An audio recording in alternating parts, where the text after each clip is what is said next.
Chapter 55. Mammy Chin first glanced at her master to make sure that the old madam didn't have any objections. Then, she smiled and invited Chin Ening to the side. She whispered, "Today, because of what Mama Bao said when she came to take you out, Miss Huaining and First Madam got into a fight. Both of them have their own reasons and are very angry. Now, First Madam is crying sadly in Xingning Garden, and Miss Huaining is also very wronged here." The old madam comforted one and comforted the other. She was caught in the middle and was in a dilemma. She didn't even have much dinner today. At this point, Mammy Chin sighed again. Mama Bao is also too much. She humiliated Miss Huaining in public. Miss Huaining is thin-skinned. How can she bear it? If Miss Huaining makes a scene, it will be the old madam who will be sad. She was criticizing Duchess Ding. In fact, if Chin Ening was sensible, she wouldn't have made a scene even if Mama Bao humiliated her. This was clearly family Chin. She didn't teach her children well and blamed others for it. Could it be that if one wanted to reflect their children's family education, they shouldn't put in effort when teaching them? Who could force their children to never encounter any trouble? Mammy Chin said this because they were in different positions and each had their own master. A son didn't speak of his father's mistakes. Chin Ening didn't want to speak of her elder's faults, and she was even more unwilling to speak of her mistakes behind her back. She could only frown worriedly. The old madam is in spring and autumn. She needs to take good care of her health. If she doesn't eat a meal, her heart will be filled with anger. How can her body bear it? Chin Ening went to the old madam worriedly. "Old madam, I know your difficulties today. I don't study much, but I know one sentence." She picked up a white porcelain cup with a lid that was still warm. Inside was the cow's milk and swallow's nest that Mammy Chin had ordered people to send over. She sent a spoonful of swallow's nest to old madam's mouth. "Your children and grandchildren will have their own blessings. You only need to worry about your health. Our family will have a stabilizing force. My father, second uncles, third uncles, and my cousins are working hard outside, so they don't have to worry about the matters of the inner residence. With you in charge of our family, we also have a pillar of support." Chin Ening's big watery eyes revealed admiration and a smile. With such a gentle coaxing, old madam's heart softened. Originally, she didn't have any appetite, but now, she cooperated and opened her mouth to take a few spoonfuls. Mammy Chin laughed when she saw this. She immediately went to get a handkerchief and warm water to rinse her mouth and waited at the side. "You are the head of our family. Your health doesn't only belong to you. It also belongs to our family. Not only do you have to take care of your health for yourself, you also have to take care of your health for the whole family. Let's not talk about others, but your granddaughter has just returned home. She doesn't know anything. In the future, there will be a lot of things for you to teach." Chin Ening's voice was soft and gentle, which made old madam's heart feel warm. Unknowingly, she saw the bottom of the cup of cow's milk and swallow's nest. Mammy Chin sensibly came to serve old madam to rinse her mouth and wipe her mouth. She smiled and said, "Fourth young lady is right. Your children and grandchildren will have their own blessings. You are the old ancestor and the head of the family. There are some things that you should just turn a blind eye to. It's fine if you see half of it and not see half of it. Why make things difficult for yourself? When you were young, you worked hard for this family. Now that you are the head of the family, you have a smooth career and bring honor to your ancestors. It's the time for you to enjoy your life. Why don't you treat yourself well?" Perhaps it was because her mood had improved after eating something, or perhaps it was because Chin Ening's words had worked.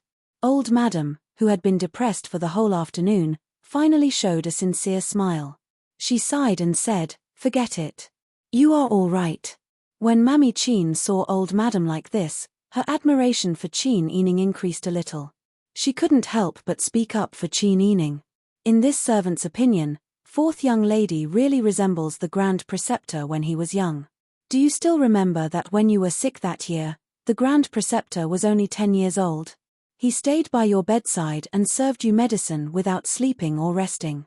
At that time, no matter how this servant persuaded the grand preceptor, he refused to go back.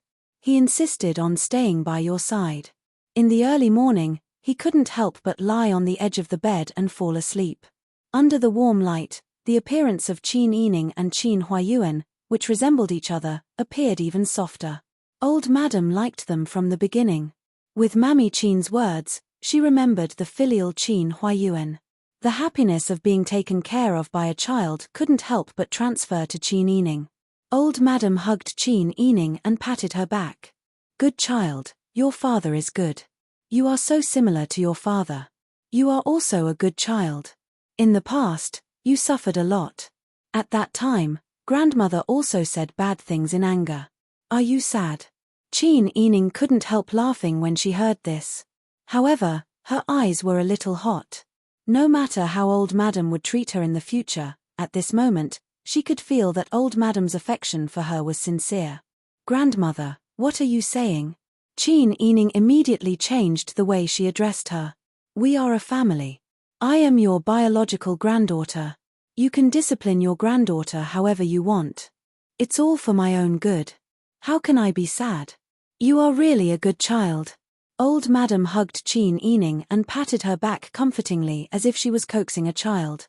"Grandmother will take good care of you in the future and make up for all the past years. What do you think? As long as I can serve grandmother by her side, granddaughter is already satisfied." Qin Yining rubbed against Old Madam's arms. The atmosphere in the room was very warm. Even the flickering of the candlelight appeared cheerful. Mammy Qin seemed to be infected by the happiness between grandmother and granddaughter. She also felt happy and couldn't help smiling. Who knew that at this moment, a scream broke the warm tranquility in the room. "Not good. Someone come quickly. Huaining girl has thrown herself to the sea." Old Madam was so shocked that she almost fell off the bed. "What? Did you hear what they shouted? Sister Hui has thrown herself to the sea." Mammy Qin secretly scolded the people who were shouting outside and comforted, "Don't panic. This servant will go and take a look." No, I heard it clearly. They said that Sister Hui has thrown herself to the sea."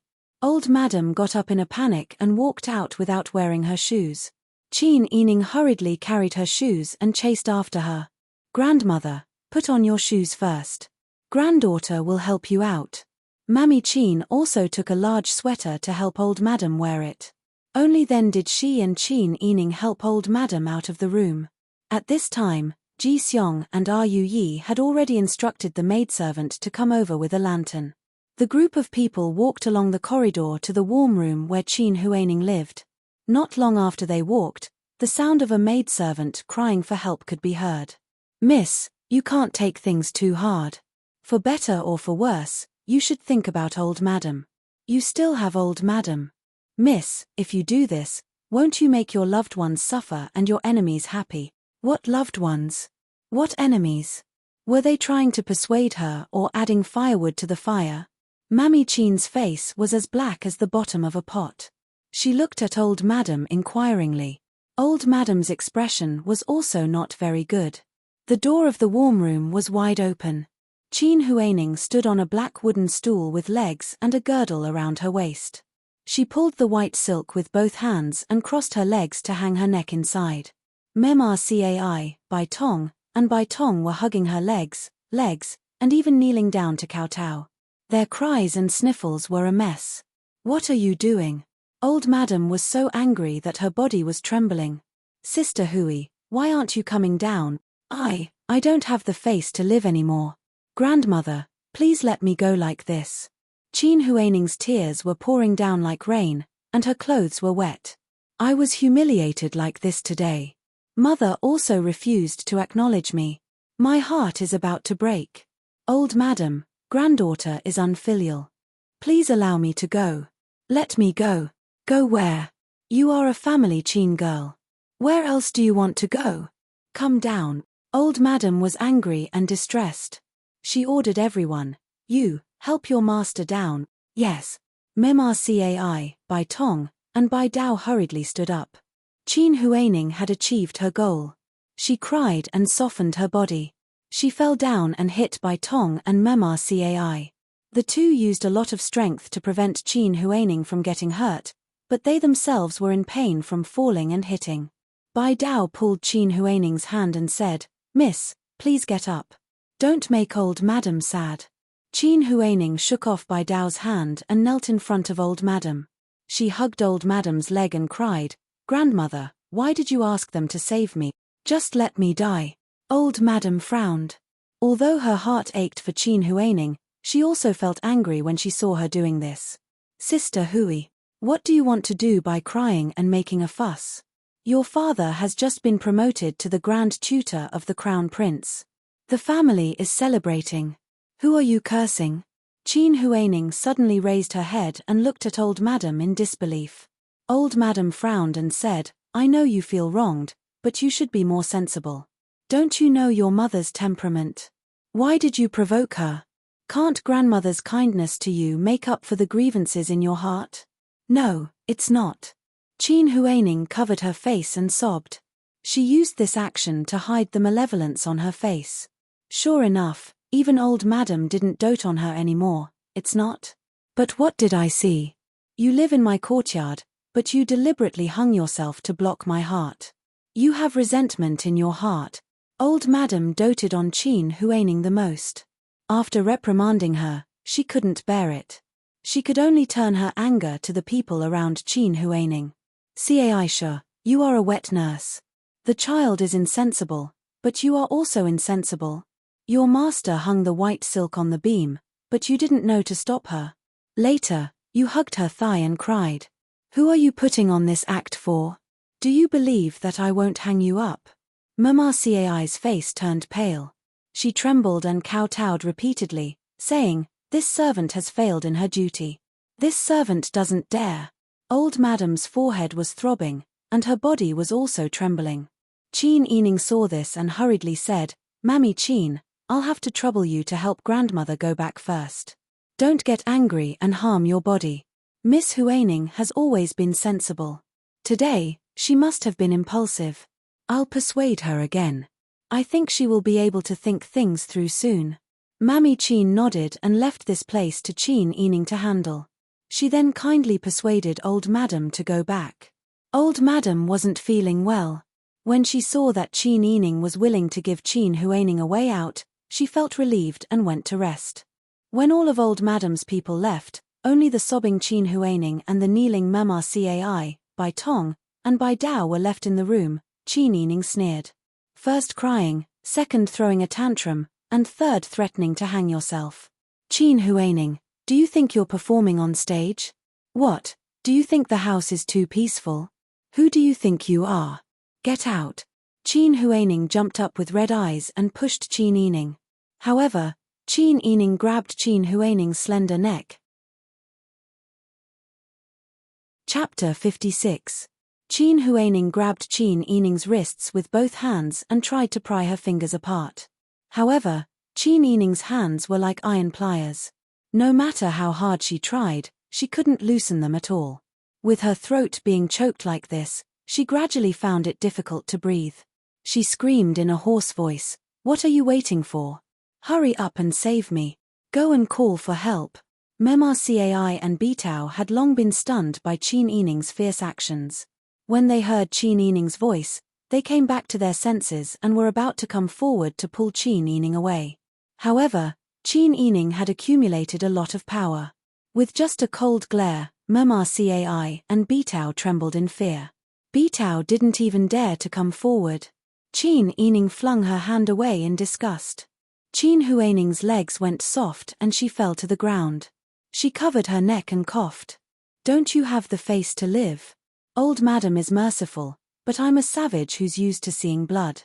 If you want to die but don't dare to do it because you're afraid of pain, I can send you off."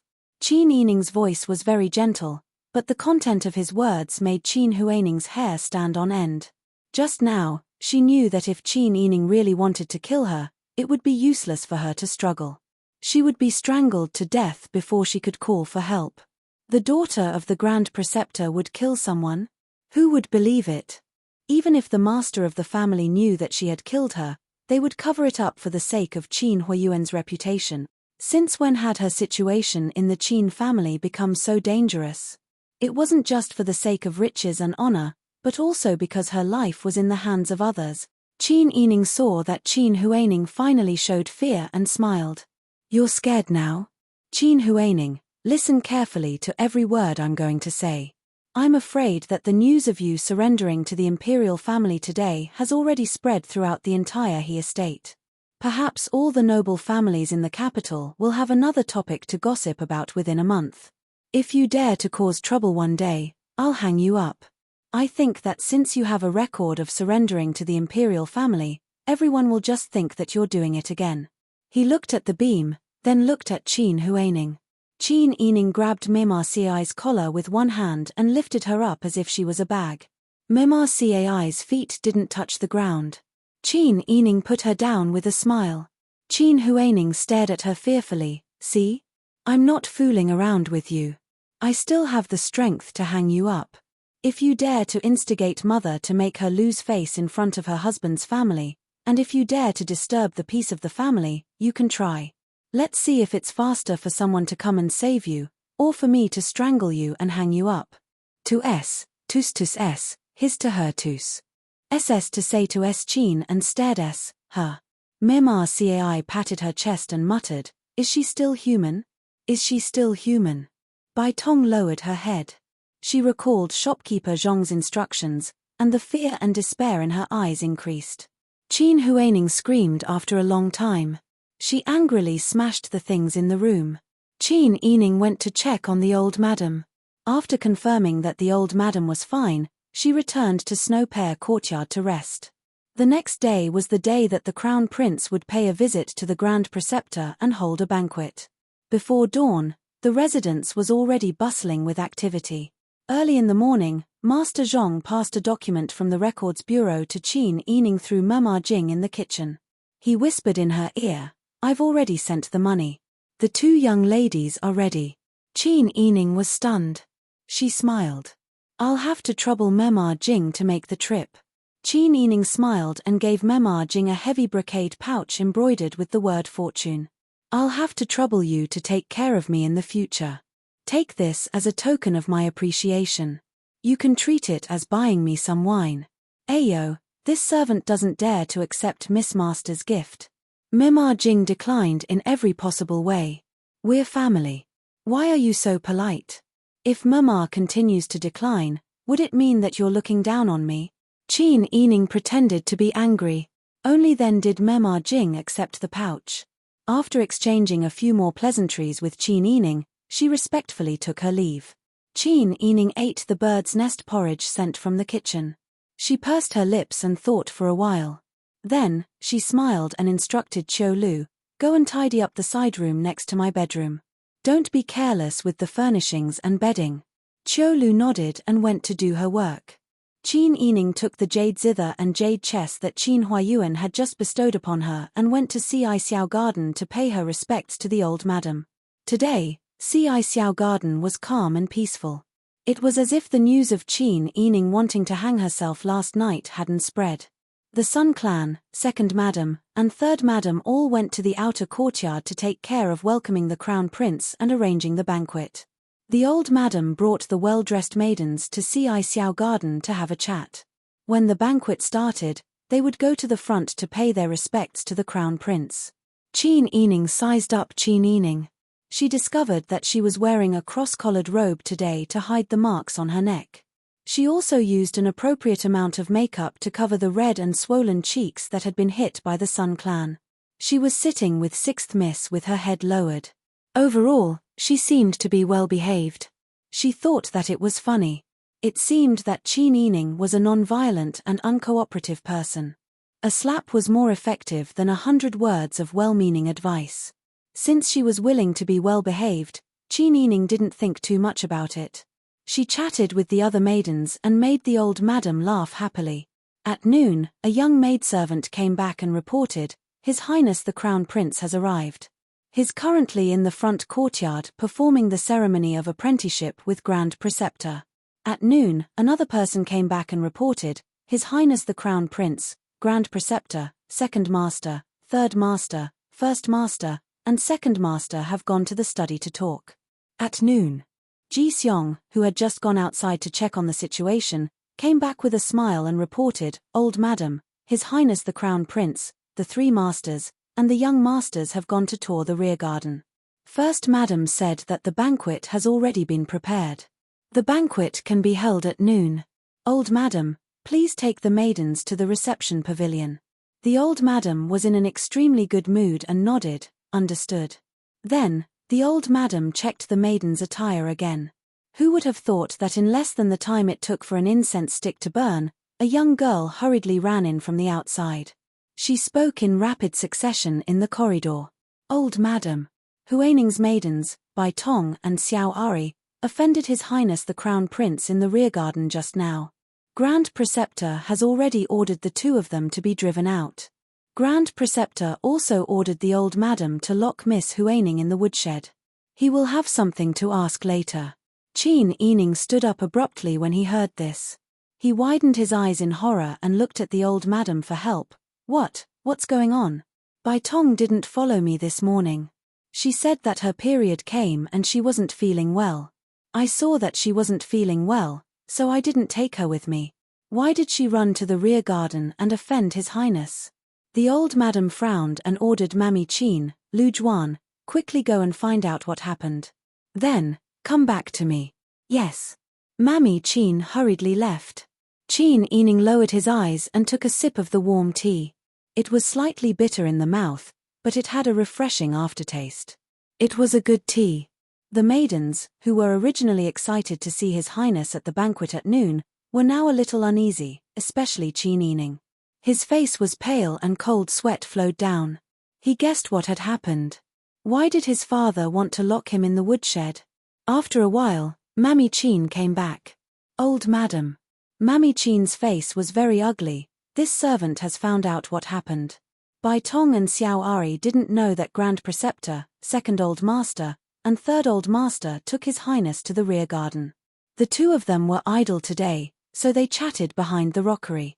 As a result, His Highness and Grand Preceptor heard it clearly. They said. The old madam frowned. What did they say? Please come back to Chu. This servant has brought Grand Preceptor's personal attendant, Chi Tai. Let Chi Tai talk to you. Quickly call him here. Chi Tai was in his 30s this year. He had been with Qin Huayuan for a long time, and he was loyal and smart. When he came, he didn't enter the inner chamber. He just knelt outside the screen, and only his figure could be vaguely seen. As His Highness and the others were walking, they heard 2 maidens muttering. They said that 4th young miss was an idiot who lacked a nerve in her brain. She didn't even know that she had been framed. The maidservant who stole old madam's bracelet was actually Miss Huaning, ordered by Tong to frame her. They also said that old madam was easy to fool. She believed them and kicked them out. At that time, this servant was behind Grand Preceptor and His Highness. This servant heard this clearly. His Highness must have also heard it. His Highness didn't say anything at that time, but Grand Preceptor's face was very ugly. He angrily rebuked the 2 maidens who gossiped. Grand Preceptor was merciful and didn't kill them. He just directly kicked them out. The room was silent. Everyone's eyes were on Qin Yining and Qin Huaning. No wonder First Old Master wanted to lock Qin Huaning in the woodshed. It turned out that Qin Yining's maidservant had been framed by her for stealing. She had been exposed in front of the Crown Prince. Moreover, it was an adopted daughter who had framed the maidservant of the legitimate daughter. If this kind of news spread, what would people say? It was hard to guarantee that no one would say that Grand Preceptor Qin couldn't even clean up the inner chamber. If he didn't clean up the room, how could he sweep the world?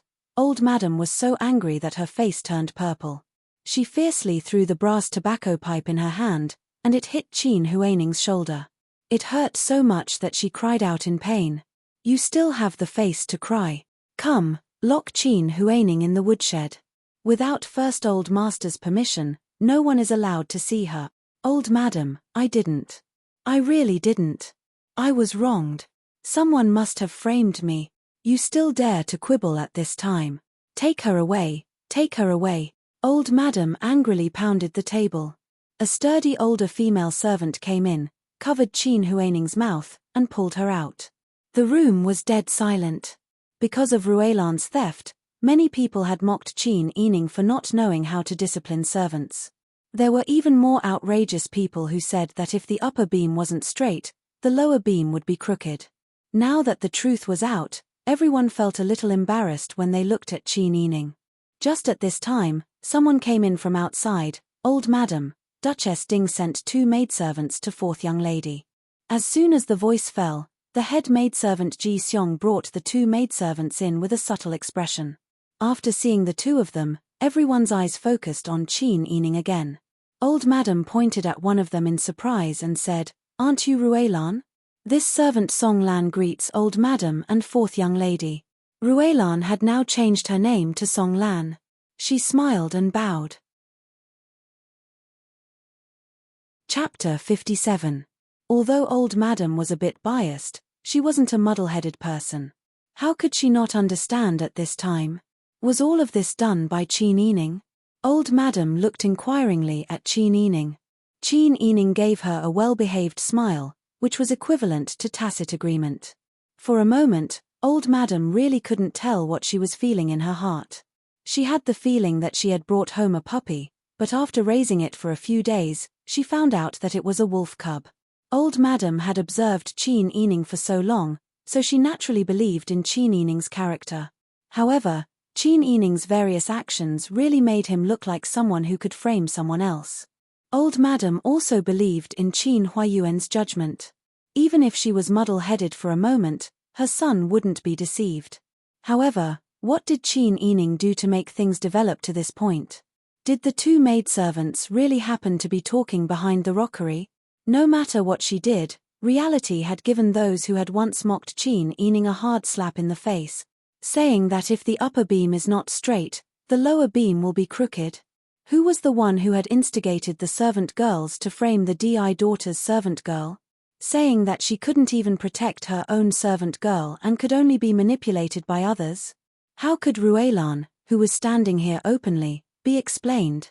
The former Ruelan, now Song Lan, not only came back unharmed, she even received a monthly salary from Duke Ding's mansion. Her status was above all the servant girls in the family Qin. If this was called not being able to protect her own servant girl, then what should she do? The young ladies present carefully thought about it. If this matter happened to them, they weren't sure that they could bring back the servant girl who had been framed. She might have already died from the beating at the beginning. The young ladies looked at Qin Yining with awe. Everyone's surprise lasted only for a breath. After Song Lan bowed, everyone saw an apple-faced young lady who looked to be 12 or 13 years old. She was pink and cute and wore a light pink vest. She obediently bowed and said crisply, "This servant is Bing Tang. Greetings to Old Madam and young ladies." Bing Tang. Old Madam regained her senses. Her voice was a little dry. She had some guesses about her identity. "This name is rather sweet. What was your original name?" Bing Tang smiled and replying to Old Madam, "This servant's surname was originally Tang." Old Madam and the ladies all understood. This was the reason why Qin Yining was locked up in the ancestral hall to study. Miss Tang's status was even higher than Song Lan's. The Dowager Duchess said, "Miss Tang, please get up. There's no need to be so polite." She was very clear about the methods of Qingliu and the others. The person in front of her was protected by Qingliu. If she didn't do a good job, she would be eaten alive by those mad dogs. Bing Tang smiled and said, "Old Madam, please don't be like this. This servant's life was saved by 4th Miss. This servant will be loyal to 4th Miss for the rest of my life. You are 4th Miss's grandmother. Naturally, you are this servant's master." Old Madam's mouth twitched. She had been the mistress of the house for most of her life. Now that a little girl was willing to bow to her, it was because of Qin Yining's face. Old Madam rubbed her forehead and waved her hand to let Song Lan and Bing Tang retreat. The 2 of them naturally stood behind Qin Yining. Everyone chatted for a while. It was almost time for the banquet to start. Old Madam took her granddaughters to the front parlor. The parlor was as warm as spring. Bypassing the large screen of the 5 blessings, they directly faced 2 rows of officials' hat chairs covered with gorilla red chairs. Behind the officials' hat chairs, there were 2 halls, east and west. The male guests and the female guests were separated by black painted folding screens carved with plum blossoms, orchids, bamboo, and chrysanthemum. Yu Qiyang was dressed in a dazzling purple brocade robe. He wore a purple gold hairpin crown on his head and a bamboo jade belt on his waist. Among his noble aura, there was a scholarly aura. Old Madam and the girls didn't dare to look directly at the crown prince. They all knelt down and bowed. Yu Qiyang supported Old Madam with both hands and didn't let her kneel. "Old Madam, please rise. You must not be so polite. You are Grand Preceptor Qin's mother. This consort is Grand Preceptor Qin's student. You are my elder." Old Madam repeatedly said, "I don't dare." Then she said, "There is a difference in status. Women don't dare to overstep." After being polite, Yu Qiyang looked at Qin Yining.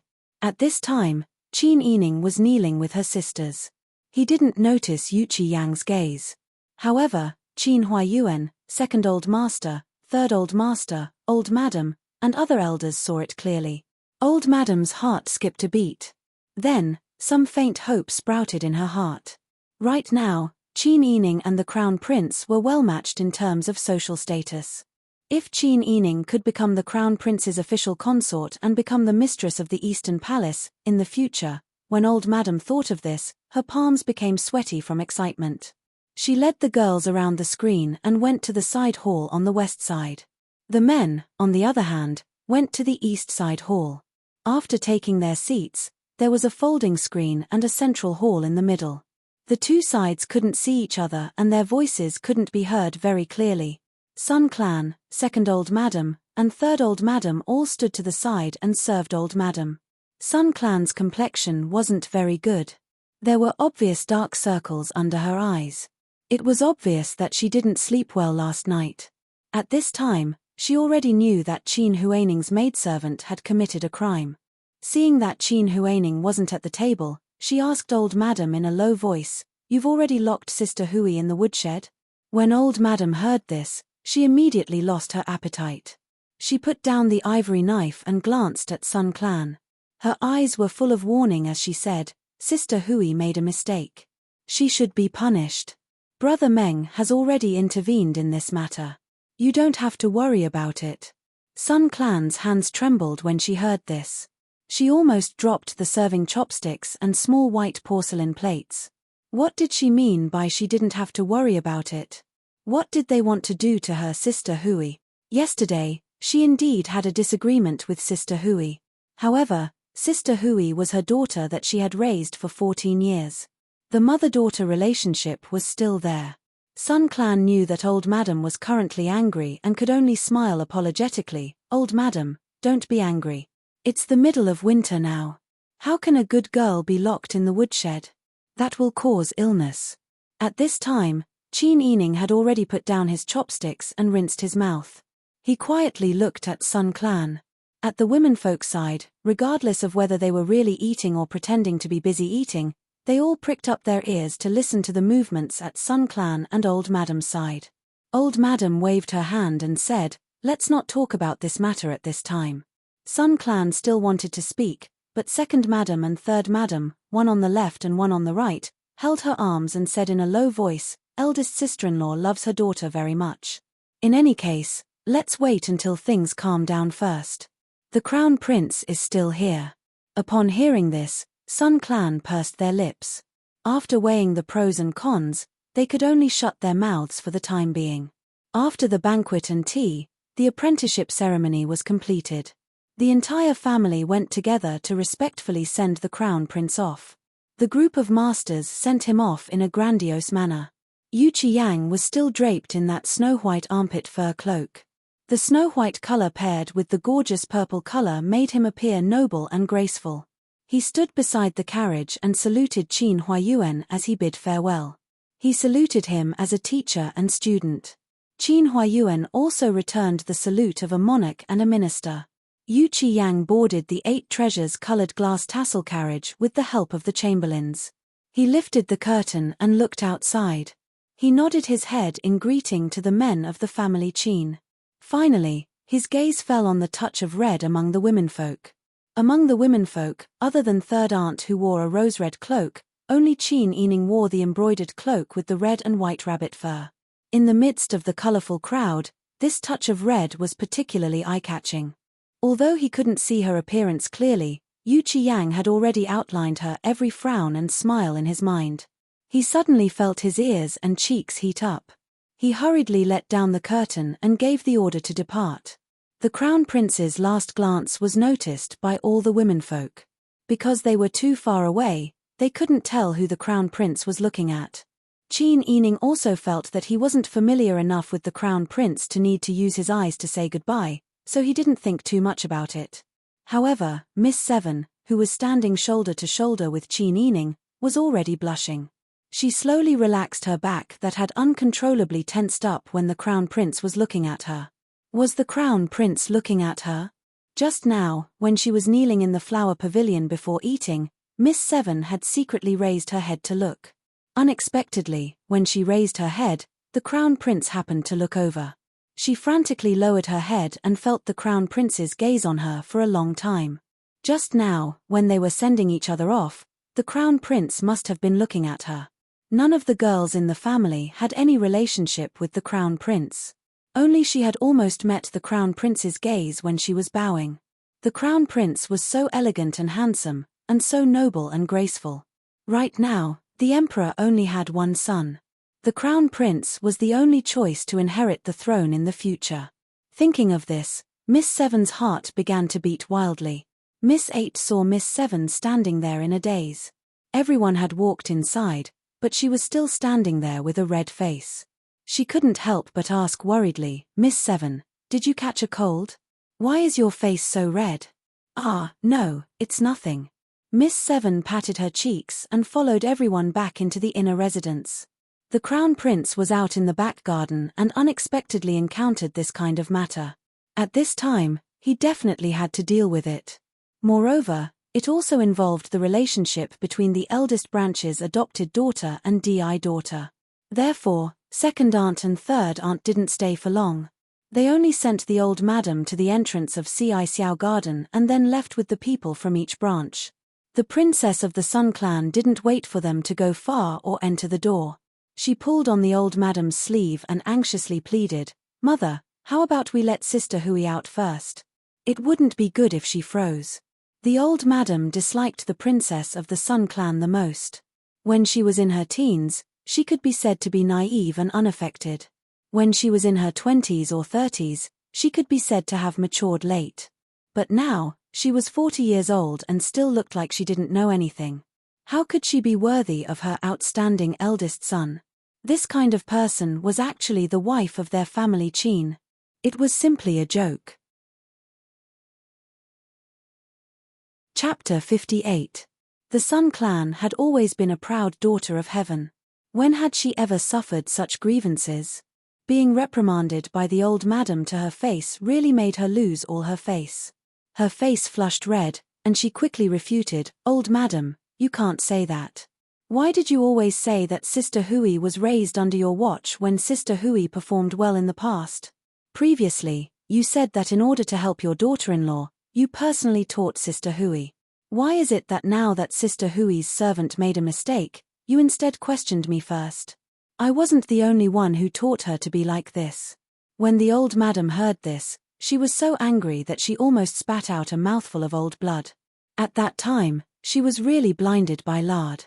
How could she think that Sun Haihan, this stupid woman who didn't know the immensity of heaven and earth, was worthy of her outstanding eldest son? "Sun Clan, is this the tone that a daughter-in-law should use to speak to a mother-in-law?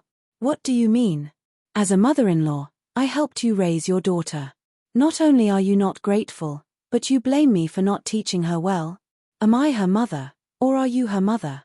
The old madam was furious. She pointed at the Sun Clan and said, "I originally thought that you were already more sensible when you took the initiative to come back this time. I didn't expect you to still be like this. You really are a rotten wood that can't be carved." The Sun Clan was scolded until tears welled up in her eyes. She straightened her neck and said, "Old madam, do you still love your sweetheart or not?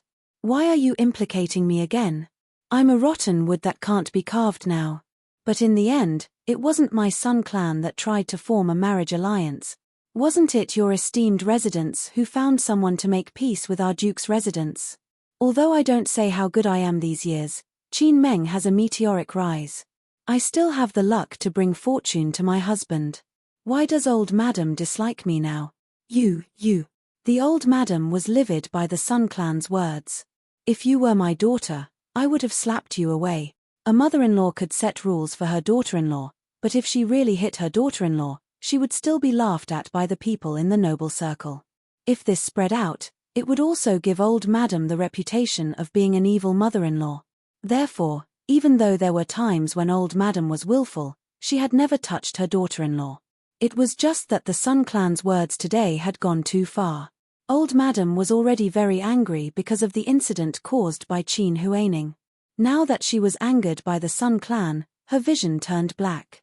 She held her head and her body swayed. She almost fell down. Matriarch Mami Qin and Qin Yining hurriedly supported her. Are you all right? Go inside and have a rest. Qin Yining, on the other hand, secretly shook his head at the Sun Clan, indicating that she shouldn't say anything more, lest she get into trouble. He turned around and helped the old madam into the room with Mami Qin. The Sun Clan clenched her fists tightly and trembled with anger. It wasn't that she didn't want to control her temper, but controlling her temper was too much for her. She had been raised by her grandmother since she was a child. Her parents were also very kind to her.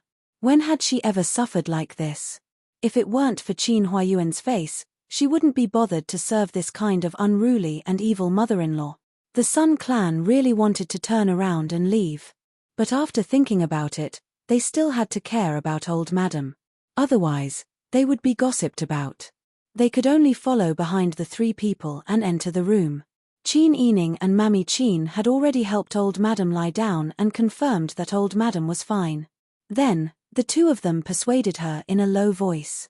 The Sun Clan stood to the side and quietly watched them help old madam take off her shoes and socks. They comforted her softly. Old madam closed her eyes and looked like she didn't want to say another word. The Sun Clan knew that it was useless to plead for leniency today. She thought about it.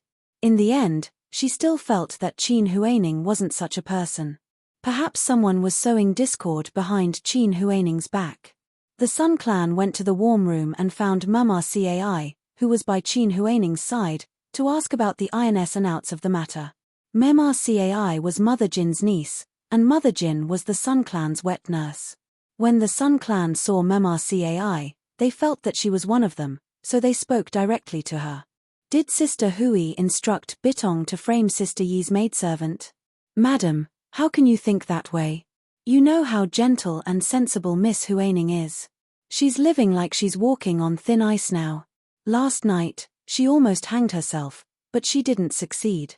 Instead, she was strangled by Fourth Miss. She said that she wanted to die but didn't dare to, so she could help us. At this point, Mema Cai's voice was full of tears. Now, if Madam refuses to believe Miss Huaining, then Miss Huaining really won't be able to make a name for herself. Bitong is usually arrogant. Perhaps she has some crooked thoughts and deliberately framed Miss Huaining. As Mema Cai wiped her tears, she didn't forget to carefully observe the Sun Clan's expressions. When she saw that the Sun Clan most likely believed her, she secretly sighed in relief. How could she admit that Qin Huaining framed someone? Because she was the one who came up with that idea for Qin Huaining. Now that Qin Huaining was exposed, Mema Cai was afraid that people would find out that she was the one who instigated her master. She would definitely insist that Qin Huaining was wrongly accused. When the Sun Clan saw Mema Cai's determination, they firmly believed her. When she heard Mema Cai say that Qin Yining had once treated Qin Huaining in such a way, she couldn't help but frown. However, her impression of Qin Yining had improved. She felt that this matter was most likely exaggerated, so she didn't ask any further. Since you say so, I'll believe Sister Hui. But who would deliberately frame Sister Hui? Also, how could Bitong and Xiao Ari be so coincidental that Master and the Crown Prince happened to pass by and say those words? No matter how I think about it, I feel that someone set that up. When Mema Cai saw that the Sun Clan believed her, she finally felt relieved. She pursed her lips and said, Madam is a sensible person. There are some things that need this servant to say. It's obvious who framed Miss Huaning. Now, the person who benefits the most is that person. Who benefits the most? The Sun Clan thought back to what happened today. Although she wasn't in the matriarch's room to serve her, she knew that Qin Yining had brought back 2 servant girls from Duke Ding's residence. Moreover, one of them was Ruelan, who had been suspected of theft. Now, who benefits the most? It was obviously Qin Yining. The Sun Clan's brows furrowed into a knot. She didn't want to believe that Qin Yining would harm Qin Huaning. However, after hearing Mama Cai's words, her heart wavered. Just as the Sun Clan's mind was about to turn into a pot of paste, Qin Yining brought people to the warm room. "Madam is really here. I guessed that you were here." Behind Qin Yining were Bing Tang, Song Lan, Yarrow Qin, and Yu Qi. The Sun Clan was very busy today. She only brought Cai Ju with her, and she wasn't by her side right now. Thinking back to Qin Yining's appearance when he first returned to the residence, and then looking at her current situation, the Sun Clan couldn't help but think carefully. Qin Yining's methods were so powerful. Did he have the heart to harm others? "Mother, what's wrong? Why are you looking at me without saying anything?" Qin Yining had some guesses in his heart, but he still maintained a smile on his face. The Sun Clan frowned and said, "Come with me." As she spoke, she pulled Qin Yining's hand and quickly walked towards Xingning Garden. At the same time, in the woodshed, Qin Huayuan stood with his hands behind his back in front of Qin Huaning, who was kneeling on the ground and crying. He said in a deep voice, "Say what you need to say. Don't drag it out. I don't have that much patience." Chapter 59. At this moment, Qin Huaning felt an unprecedented fear. She was no longer facing the old madam or the Sun Clan, who could make her cry and throw a tantrum. Instead, she was facing Qin Huayuan, who exuded a dignified aura. Qin Huayuan had been immersed in the imperial court for many years. Even the ministers outside were afraid of his methods, let alone Qin Huaning, who was only a 14-year-old girl. Qin Huaning felt Qin Huayuan's sharp eyes sweep over her body. She felt as if she had been cut open by a knife. Even the curves of her intestines could be seen clearly. There was no place for her to hide any lies. She definitely didn't have the guts to lie in front of Qin Huayuan. However, if she told the truth, her position in the hearts of the elders would be completely ruined. Thinking of this, Qin Huaning gritted her teeth and choked out, "Father, please calm down. I know this is my fault. Originally, Sister Yi and I didn't get along well. My wet nurse gave me an idea and said that I could use this opportunity to suppress Sister Yi's spirit. I didn't think too much about it and handed the matter over to my wet nurse to arrange. I didn't expect that she would frame Sister Yi's servant, Ruelan, for theft."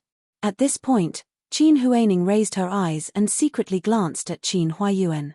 She saw that his expression was calm and he was still standing in the same posture as before. He was like an old monk in meditation. She didn't know if Qin Huayuan had heard what she said, but she became more and more nervous. I originally wanted to say it, but my wet nurse also wanted to help me vent my anger. I thought that Ruelan would just be beaten up and driven out, so I didn't care. I just didn't expect things to develop to this point." Qin Huaning began to sob again. She couldn't help but wipe her tears with her sleeves. She raised her head and secretly glanced at Qin Huayuan. Unexpectedly, Qin Huayuan also looked down at this moment. When their eyes met, Qin Huaning was so frightened that her heart beat wildly. She almost fell to the ground. "You didn't expect it. I really didn't expect it. Shut up, you don't have to say any more."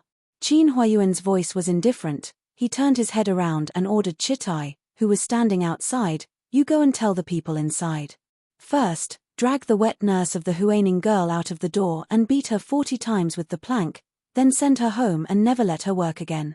Secondly, change the maidservants by Miss Huaning's side to a new batch. Let old madam and first madam put the maidservants who originally served Miss Huaning somewhere else. There's only one point. These people are not allowed to serve any miss closely." Qin Huaning stared blankly at Qin Huayuan. Suddenly, he burst into tears and tried to hug Qin Huayuan's leg. Father, you can't do this. Mama Cai and the people around me are innocent. Besides, if you punish them, how can I raise my head in the future? Who else would dare to stay by his daughter's side? Although I'm not your biological daughter, I've been raised by your side for many years. Don't tell me you don't care about my life or death at all. Qin Huayuan flicked his sleeve and waved Qin Huaining away. He frowned and continued, "Thirdly, Miss Huaining made a mistake this time because of the instigation of the wicked servants by her side. Let everyone watch their mouths and not talk about her behind her back. Fourthly, it's not appropriate for Miss Huaining to stay in old Madam's courtyard. It's easy to anger the elderly. Move Miss Huaining out of Ci Xiao Garden's warm room to Snow Pear Courtyard. Go to Snow Pear Courtyard and help fourth Miss move. Clean up the Soaring courtyard for fourth Miss to live in. It's also convenient for her to frequently visit old Madam's courtyard." When Qin Huaining heard Qin Huayuan order everyone not to talk about it, she let out a sigh of relief. However, when she heard the following words, she immediately fell to the cold floor of the woodshed with a pale face. The Soaring courtyard was a small building where Qin Huayuan lived alone when he was young. Originally, it was called the Qingshan courtyard. Qin Huayuan's appearance was outstanding. At that time, the old great-grandfather was still alive. One day, when he was strolling through the garden, he passed by the Qingshan courtyard. He pointed at the horizontal board and said, "What Qingshan courtyard? It's not a temple for monks. My eldest grandson is so handsome. In the future, he'll have to marry at least one wife and take 10 beautiful concubines." He then pulled Qin Huayuan over and asked, Come. Meng Ji recite a poem that describes beautiful women for grandfather." At that time, Qin Huayuan was still young. He was teased until his face and neck turned red. He recited a line from the book of songs that described the noble beauty of Jiang Enyu Zhuang. The Soaring courtyard is full of vigor. His clothes are embroidered. His hands are soft and supple, his skin is creamy, his collar is like a bamboo, and his teeth are like a gourd. The old great-grandfather then said, "This poem is talking about my eldest grandson. In the future, this Qingshan courtyard will be called the Soaring courtyard." Who wouldn't listen to the old great-grandfather's words? At that time, the family wasn't as wealthy as it was now. The residence wasn't as big as it was now. They expanded it once and built a back garden, but the Soaring courtyard was still preserved. Later, the old great-grandfather passed away. Whenever Qin Huayuan missed his grandfather, he would often go to the Soaring courtyard for a visit. When Qin Huayuan was young, he liked the scenery here. He had asked his father for it twice, but his father refused to give it to him. At that time, his grandmother comforted him, saying that the Soaring courtyard would be for the legitimate son to live in. She was a girl and couldn't live there. Qin Huayuan gradually gave up on the idea. He didn't expect that his father would now give the Soaring courtyard to Qin Yining. Wasn't Qin Yining also a girl? Why was Qin Yining allowed to live there, but she couldn't? However, no matter how unwilling he was, Qin Huayuan didn't have time to be jealous. She immediately thought of her own worrisome situation. She moved from Ci Xiao Garden to Snow Pear Courtyard, and all the people who used to serve her were driven away. It was like she was in the dark. How was she going to live in the future? "Father, please have mercy. You can't treat me like this. Your daughter still has to live in the future. If you do this, how can I have the face to live? Why don't you reward me with a rope and let me hang myself?" Qin Huayuan once again hugged Qin Huayuan's leg. Qin Huayuan took 2 steps back, frowning and shaking his head. A girl who was raised by the Sun clan and the old madam's side was pampered and spoiled since she was young. However, she only had a few small schemes in her mind and didn't see the big picture at all. When she encountered problems, she would only cry and make a fuss.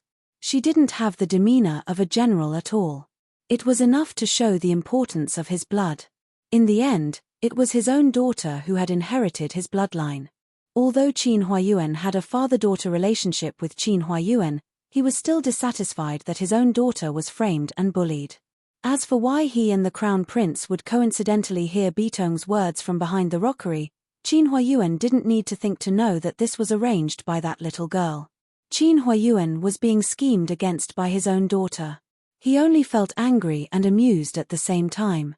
However, he needed to educate his daughter, but he needed to punish people with impure thoughts first. Sister Hui. Qin Huayuan's voice was normal, and he didn't even raise his pitch.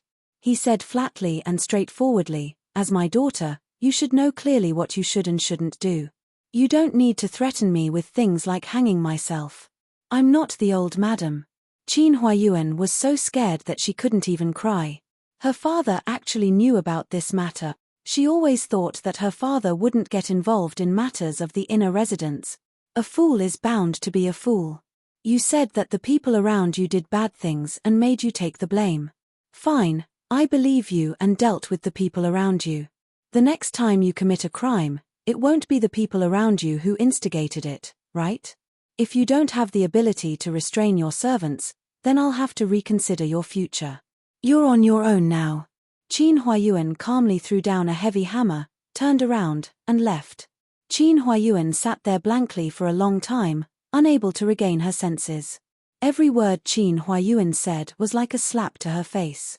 Although her face wasn't hit, it was still burning and swollen to a purple eggplant skin. However, her unwillingness and resentment were even stronger than before. She indeed wasn't his biological daughter, but he couldn't treat her like this. After doting on her for so many years, he suddenly told her that she wasn't his legitimate daughter and took away everything she had to give to Qin Yining. How innocent was she? Although Qin Huayuan had instructed Qi Tai, there were some things that he still needed to say to the old madam personally. Therefore, he left the woodshed and directly went to the old madam's place. The old madam was so angry that her vision turned black and she almost couldn't breathe. Now, she had already recovered and was leaning on a big soft pillow to eat ginseng soup. Seeing that Qin Huayuan had come, the old madam couldn't help but reveal a happy smile on her face. "Have you finished your work outside?" "It's already finished." "Mother, what's wrong? Are you not feeling well?" "Ari."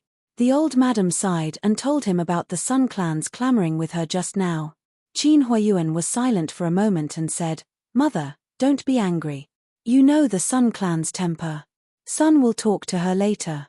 Seeing that Qin Huayuan was so busy every day and still had to worry about this kind of thing, the old madam became more and more displeased with the Sun clan. However, for the sake of her son, it wasn't good to continue to harp on the Sun clan. Qin Huayuan also told the old madam about his decision just now. When the old madam heard that Qin Huaining was going to move to Snow Pear Courtyard, the old madam frowned. "The people around her are not good. Just punish them. Snow Pear Courtyard is so remote. Let her move out from my place and just let her go back to Xingning Garden." "Why do you want her to go to such a remote place?" "Mother, if she stays in Xingning Garden, the Sun clan will be more likely to cause trouble. Moreover, Snow Pear Courtyard is remote. If Sister Yi can live there, why can't Sister Hui?" The old madam was speechless by Qin Huayuan's words. She said embarrassedly, "At that time, I was just suspicious of Sister Yi's bloodline. In a fit of anger, I casually said that. Am I a bad grandmother who mistreats her granddaughter?" Then she said, "Then why are you finally willing to give the Soaring courtyard to someone?" Qin Huayuan wouldn't hold on to his mother's fault. He said with a smile, "It's idle anyway. Sister Yi is already 14 years old. At most, she will be married in a few years. If she has a legitimate son in the future, it's not a bad thing to move in." When it came to Qin Yining's marriage, the old madam remembered the look in the Crown Prince's eyes when he looked at Qin Yining today. Does His Highness the Crown Prince have feelings for Sister Yi? Qin Huayuan smiled mysteriously. "Mother, now that I am the Crown Prince's tutor, my status is naturally different from before. If my daughter wants to get married, I'm afraid it's not just our family that can make the decision. In the future, we just need to wait and see." The old madam understood as soon as she heard this. She said with a smile, "If the emperor is willing to make the decision, then it's our family Qin's honor. It's also good for Sister Yi to go to the Soaring courtyard. Not to mention that it's close to me. The Soaring courtyard is where you used to live and study. It's also good for her to be influenced by books." "That's exactly what I mean." Qin Huayuan nodded with a smile. Replying to the old madam and first master, First Madam and Fourth Miss have prepared black chicken soup to nourish the old madam's body. Ji Seong came in and answered with a smile. Chapter 60. The Sun Clan took the initiative to bring a bowl of black-bone chicken soup to express their goodwill. This was completely out of Old Madam's expectations. Mammy Chin had just quietly told Old Madam that the Sun Clan went to the warm room to see Mama Cai. After coming out, they angrily pulled Chin Ening away. It was obvious that they wanted to vent their anger on Chin Ening. Old Madam was already waiting to hear what kind of ruckus Sun had caused. Who would have thought that after such a short while, both mother and daughter were actually smiling, as if all the unpleasantness had never happened. Chin Ening also didn't look like he had been reprimanded at all. The Sun Clan even took the initiative to soften their stance and apologize. Old Madam and Chin Huayuan both knew what kind of character the Sun Clan had, so they coincidentally smiled at Chin Ening approvingly. Old Madam, your daughter-in-law was impulsive just now. Everything is my fault. I love my daughter dearly, but I'm not unfilial to my mother-in-law. You know that I've always been like this. After being impulsive, I regret it. Your daughter-in-law apologizes to you here. The Sun Clan's voice became hoarse as she spoke. These were already the softest words she could say. Just now, Chin Ening and her analyzed that Chin Huayuan would definitely come. It was better to take advantage of this opportunity to show off. At first, she didn't want to admit defeat. However, in Chin Ening's mouth, admitting defeat was retreating in order to advance.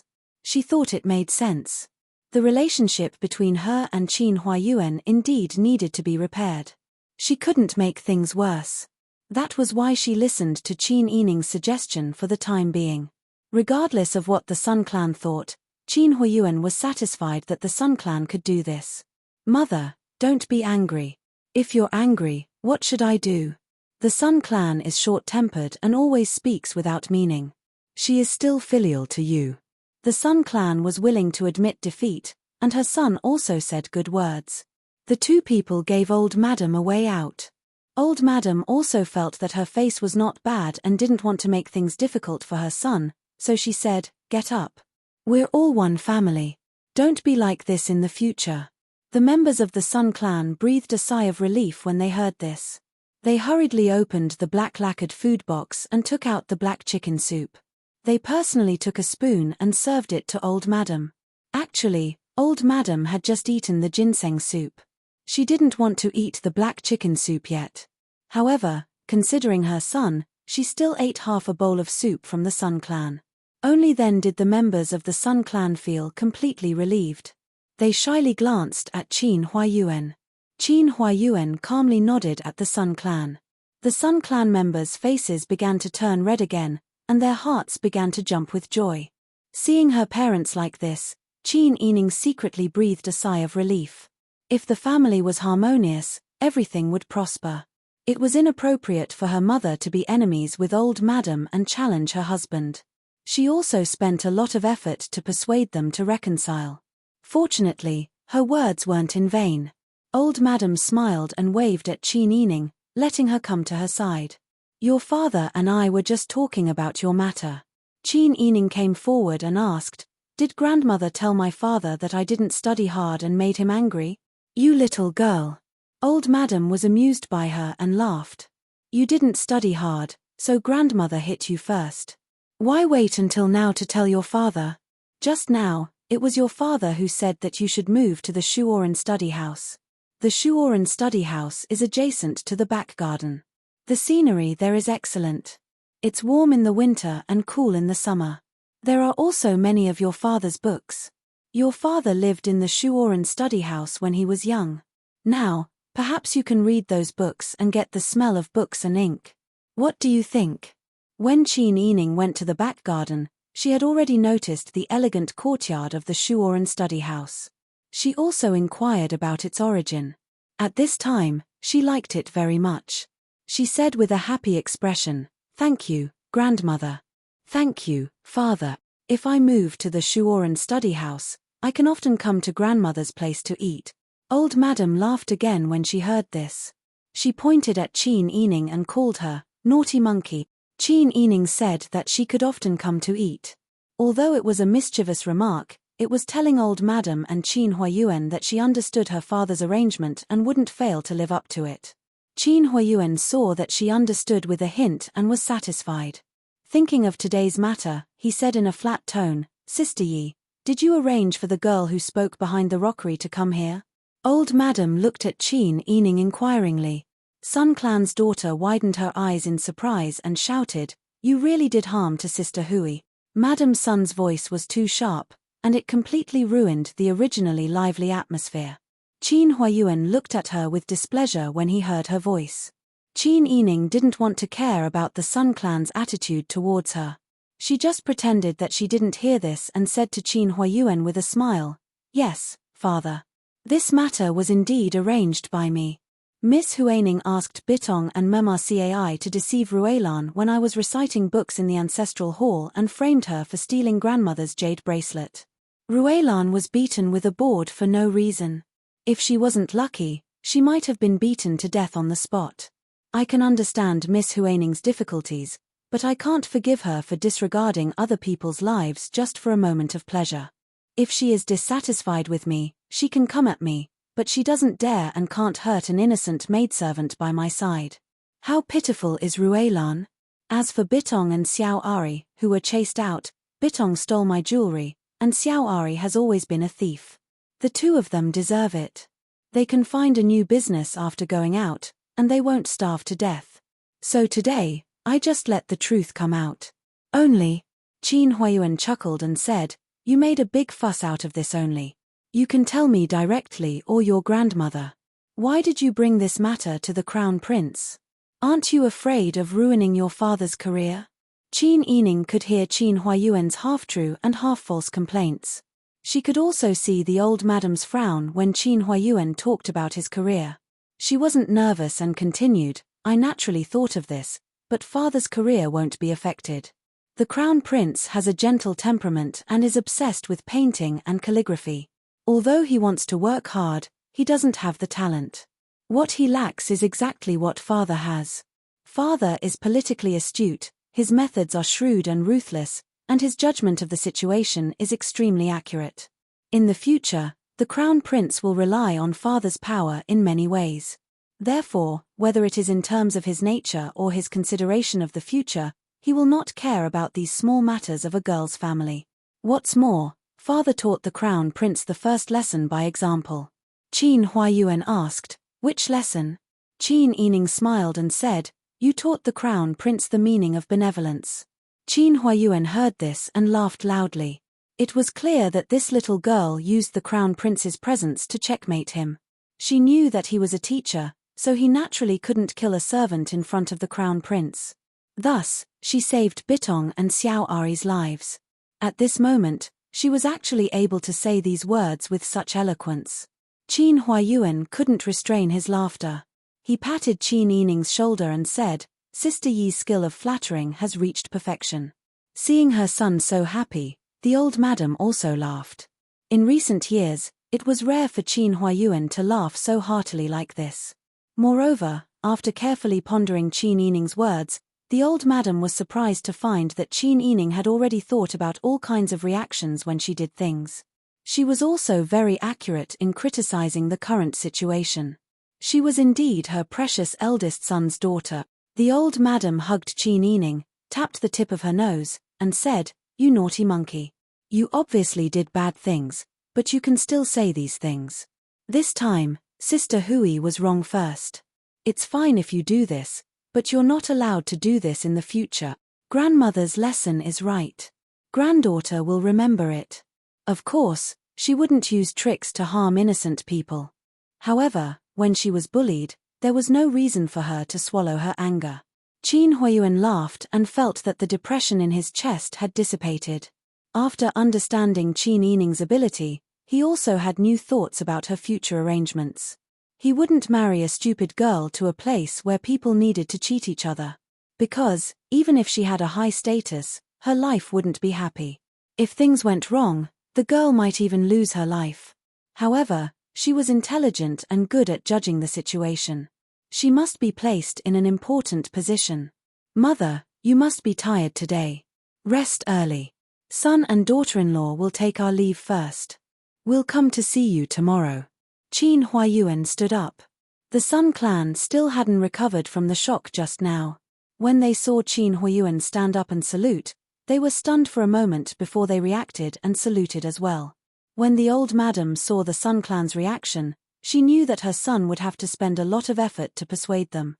She sighed and waved her hand, saying, "You two can go." After Qin Huayuan and the Sun clan left, Qin Yining smiled and said, "Presumably, the people who are moving are almost done with their work. Granddaughter will also take her leave." She was leaving some space for the old madam to rest. The old madam nodded and let her go back to settle down. Mammy Qin smiled and helped the old madam to lie down. She said, "Old madam, you don't have any more worries, right?" The old madam lay on her back and looked at the 5 fortunes of longevity on the mosquito net. She sighed and said, "In this family, there's always one good and one bad. 2 people are always pulling each other. It's like this in the eldest branch, and it's also like this in the second branch and third branch. I'm old now. I really don't have the strength to care so much." Mammy Qin smiled and said, "How is the old madam old? This servant still wants to stay by your side and serve you for another 50 years. The old madam burst into laughter. 50 years? Won't the 2 of us become old demons?" After laughing, she said, "Speaking of moving, how is Sister Hui doing?" Mammy Qin thought for a moment and said strategically, "Miss Huaning is fine. It's just that she's feeling unwell. She's probably crying in Snow Pear Courtyard right now. However, everything around her has been arranged properly. This servant asked Ji family's servant to be the housekeeper. In addition, I've chosen Fugue and Sayun, the 2 head maidservants by your side, to serve her first. Tomorrow, the maidservants will arrive. Then, I'll choose the best ones for Miss Huaning." The old madam nodded and said, "Ji family's servant is a dutiful person. I hope she can be well behaved and persuade Sister Hui. I used to think that Sister Hui was very sensible. Why is it that now? Ari." Mammy Qin smiled and comforted the old madam, coaxing her to rest. Meanwhile, Qin Yining had already brought the people around her to the master's study. She also specially invited Mama Jean to stay with them.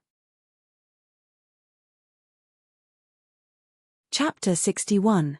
The Soaring house was located in the north, facing the south. Behind it was a sea of flowers and facing the bamboo garden. The emerald green Ruyi door was hidden behind the bamboo forest path. Even before entering the courtyard, one could feel the tranquility and comfort. The group of people pushed open the door and entered. What entered their eyes was the same bamboo forest. Walking along a small path paved with bluestones, they arrived at the Soaring house. There were 5 2-story lofts, and a walkway wrapped around the entire bamboo garden of the Soaring house, leading all the way to the back room. This is indeed the place where First Master once lived. Just by looking at the tranquil scenery, it's already extraordinary. Nanny Jean could not help but exclaim, "The palace also has such a place, but it's not for people to live in. It's for nobles to enjoy their daily lives. The palace is splendid, so the nobles are just looking for some fun." Qin Yining did not dare to compare his own house with the palace. Nanny Jean nodded approvingly. The sky was already dark. Someone lit a lamp in the corridor. Because of Qin Huayuan's orders, the entire courtyard had already been cleaned. After Qin Yining checked both upstairs and downstairs, he assigned the living quarters. The servants of the errands lived in the back room. Qin Yining's room was in the middle of the 2nd floor. The first room on the left was for Nanny Jean, the second room was for Yaro Qin and Yu Qi, the first room on the right was for Bing Tang, Song Lan, and Qiu Lu, and the second room was for Zhu Mema and Liu Ya. The layout of the first floor was much more spacious. On the left and right sides of the main hall, there were 2 floor ceilings in the shape of aquariums, separating the 5 rooms. The floor ceilings were newly changed with a light green gauze curtain. All the furnishings in the room were complete. There was even a red coral bonsai on top of the treasure pavilion. It looked graceful and luxurious. Qin Yining ordered someone to bring over the registration booklet and gave it to Qiu Lu with a smile. As he walked towards the innermost study on the east side, he said, I'll leave the storeroom to you in the future. Chiolu took it and nodded. Don't worry, miss. I always keep the key with me. The study was very spacious. There was a large mahogany painting table in the middle of the room. On the painting table, there was a blue and white porcelain brush holder with all kinds of brushes.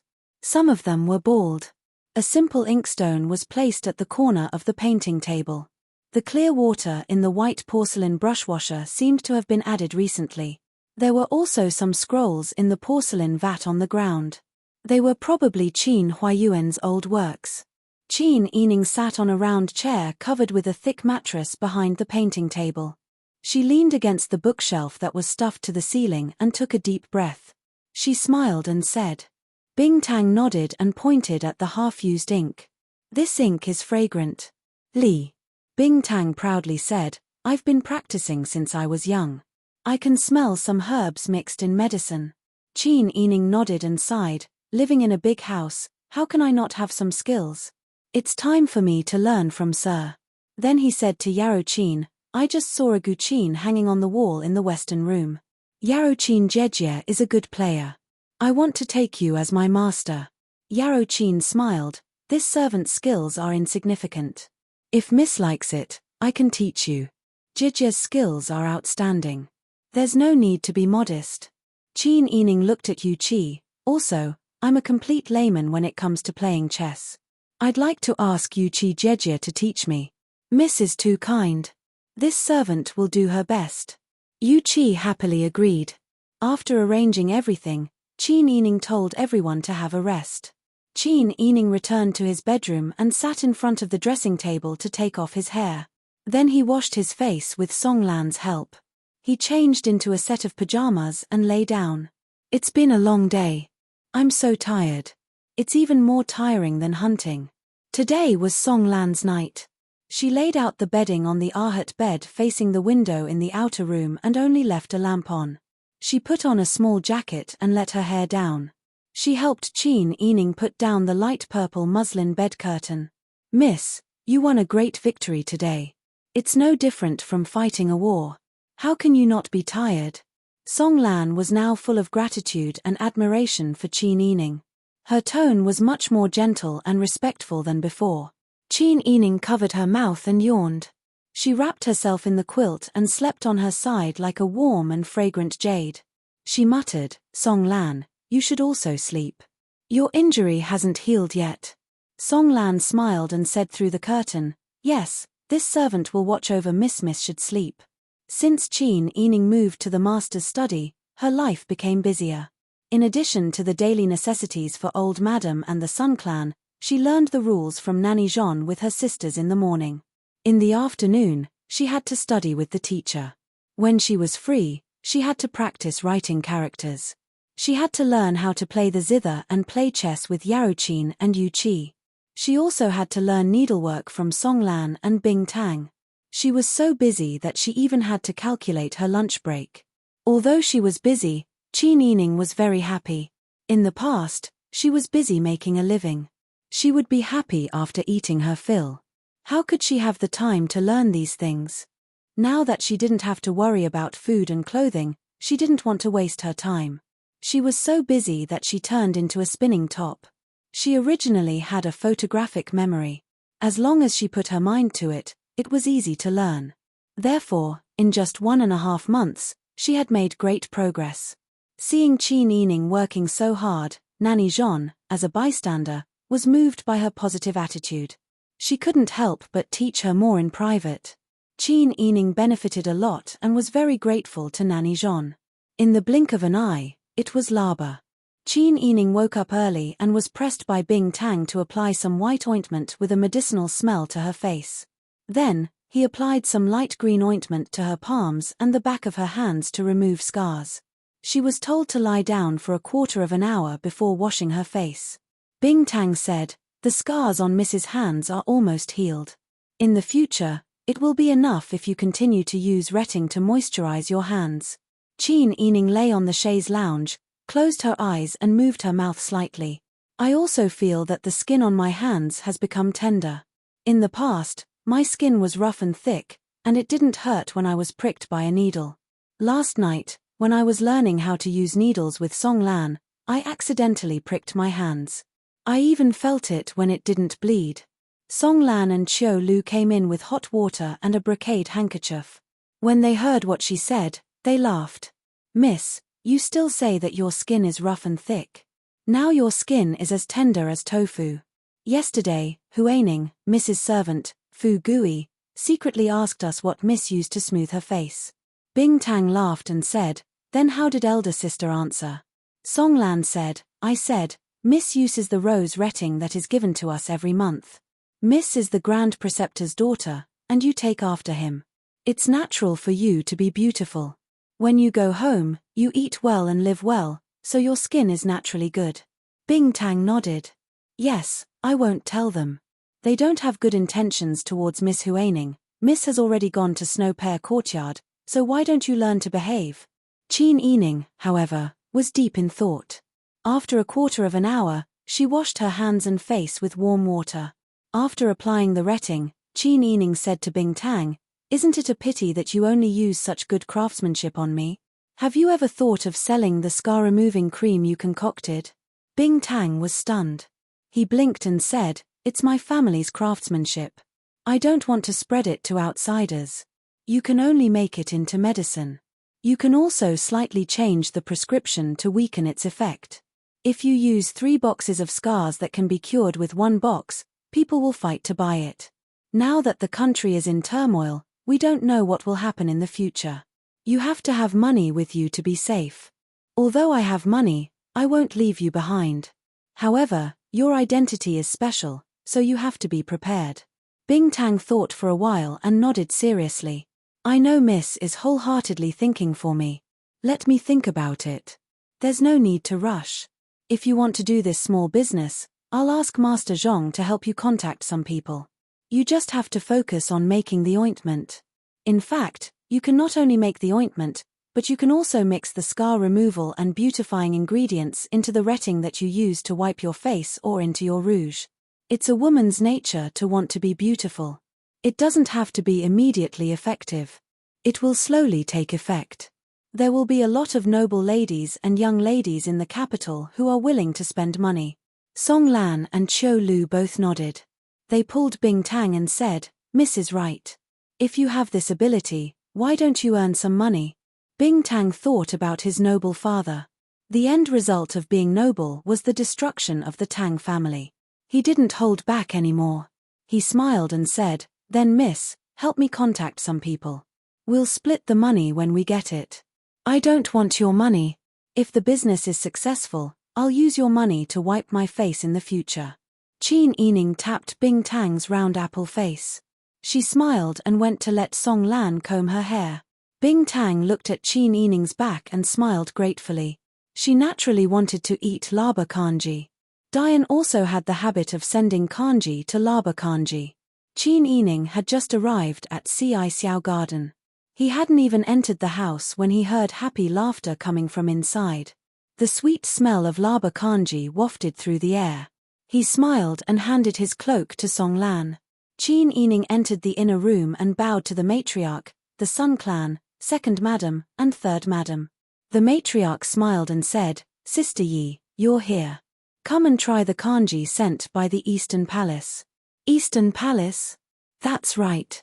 The Crown Prince was now a student of Qin Huayuan. They would naturally send him kanji during the Laba festival. 3rd Madam flattered, we have eldest uncle's good fortune. Not everyone can eat the Laba kanji from the Eastern Palace. This way, when I return to my maternal family one day, I'll have something to show off. 2nd Madam smiled but didn't say anything. The matriarch laughed heartily at 3rd Madam's teasing. At this moment, the head maidservant Ji Xiong quickly walked in and bowed. Matriarch, the granny at the 2nd gate just came to pass a message. She said that 1st Master's servant, Chitai, came to inform us that the Cow family sent kanji. Her words made the matriarch feel uneasy. The Cow family had no dealings with their family.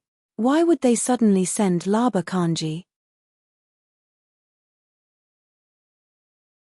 Chapter 62. The Dowager Duchess leaned forward and asked, you said that only me, your eldest aunt, and Sister Yi will be coming? Her tone was full of nervousness. Yes. Qin Yu said, eldest uncle is currently receiving the eunuch from the palace. He said that he will be back soon and asked you, eldest aunt, and sister Yi to prepare yourselves. The Dowager Duchess frowned and nodded. Qin Yu left after passing the message. When he reached the outer room, he said to his wife, the Yarrow clan, Sister Yi hasn't entered the palace before. As her sister-in-law, you should give her some advice. The eldest mistress smiled and nodded, don't worry, I understand.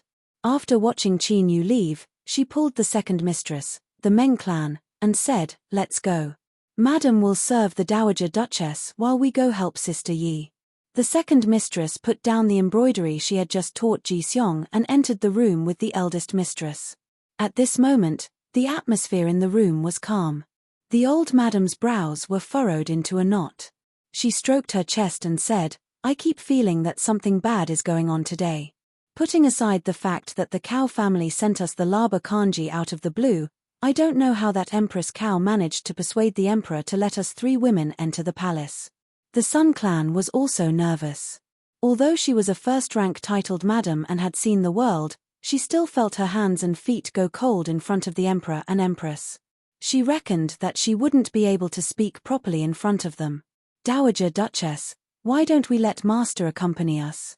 The Dowager Duchess shook her head, didn't you see that I specifically asked? The emperor and empress only let the 3 of us go. Brother Meng isn't included, so how can we go without being summoned? Forget it, we'll know whether it's good or bad when we see it. Seeing that the Dowager Duchess and the Sun clan looked as if they were facing a great enemy, Qin Yining smiled and explained. Grandmother, mother, don't worry. My father's status is different now, so entering the palace shouldn't be a big problem. But if there's a sudden summons, there will only be 2 things, reward or punishment. We didn't do anything wrong, so naturally, we won't be punished. Everyone in the room had no idea what to do, but when they heard Qin Yining's logical analysis, they felt as if they had seen light in their hearts. Only the members of the Sun clan said worriedly, but we still have a grudge with the Cao clan. Your Majesty is wise and mighty.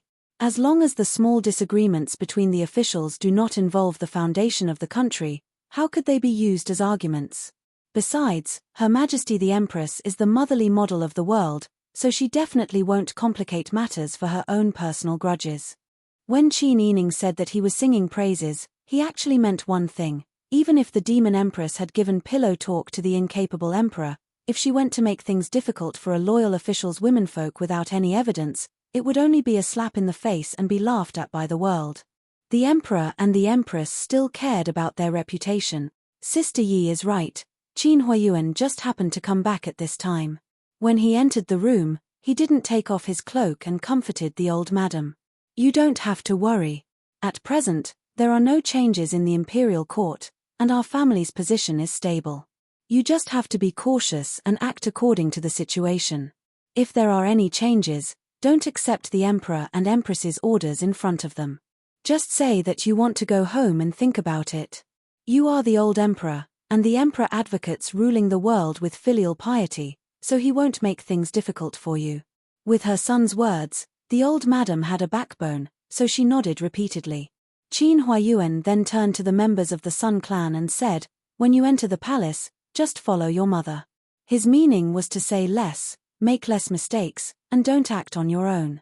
The members of the Sun clan nodded. Looking at his daughter, Qin Huayuan's eyes were overflowing with love. Sister Yi, when you enter the palace, be smart and serve your grandmother and mother well. Yes. Qin Yining nodded with a smile. Among these 3 people, the old madam was experienced, and Qin Yining was intelligent and sharp. Only the members of the Sun clan were restless. However, the Sun clan probably wouldn't dare to act rashly in front of the emperor and empress, so Qin Huayuan was very relieved. After giving a few instructions, Qin Huayuan busily went out again. From beginning to end, he didn't look at Qin Huaining. When Qin Huayuan entered the room, Qin Huaining deliberately walked to a conspicuous spot. At this time, her head was lowered and her teeth were tightly clenched. Jealousy and anger were about to incinerate her. The old madam relaxed and ordered Mammy Qin to prepare the clothes. Sister Yi has never entered the palace before. Have you prepared the oversized clothes that need to be made? Mami Qin frowned and said, Not yet. I ordered the people in the sewing room to rush the work, but the embroidery is complicated and will take some effort. Originally, this servant only wanted to wear it when entering the palace on New Year's Eve, so this servant ordered them to make it more carefully and not be anxious. Who knew that it would be brought forward by so many days? The young mistress looked at Qin Huaining, who had her head lowered and didn't say anything, and said with a smile, What's so difficult about this? I see that Sister Yi and Sister Hui are about the same size. Why don't we use Sister Hui's oversized clothes first and let Sister Yi use them? The young mistress's words were actually meant to disgust Qin Huaining. She had long disliked Qin Huaining's pitiful appearance, but her heart was full of schemes. She was just like the concubine-born daughters of her maternal family. Qin Huaining, who didn't have much of a presence, was called out. Everyone's gaze fell on her. Qin Huaining wore a light green plain satin robe today and didn't have any jewelry on her head. Although her plain and quiet appearance didn't make her look like she was wearing mourning clothes, it still made people feel unhappy on a day like the Laba festival. Her sisters and sisters-in-law all knew that Qin Huaining loved to dress like this.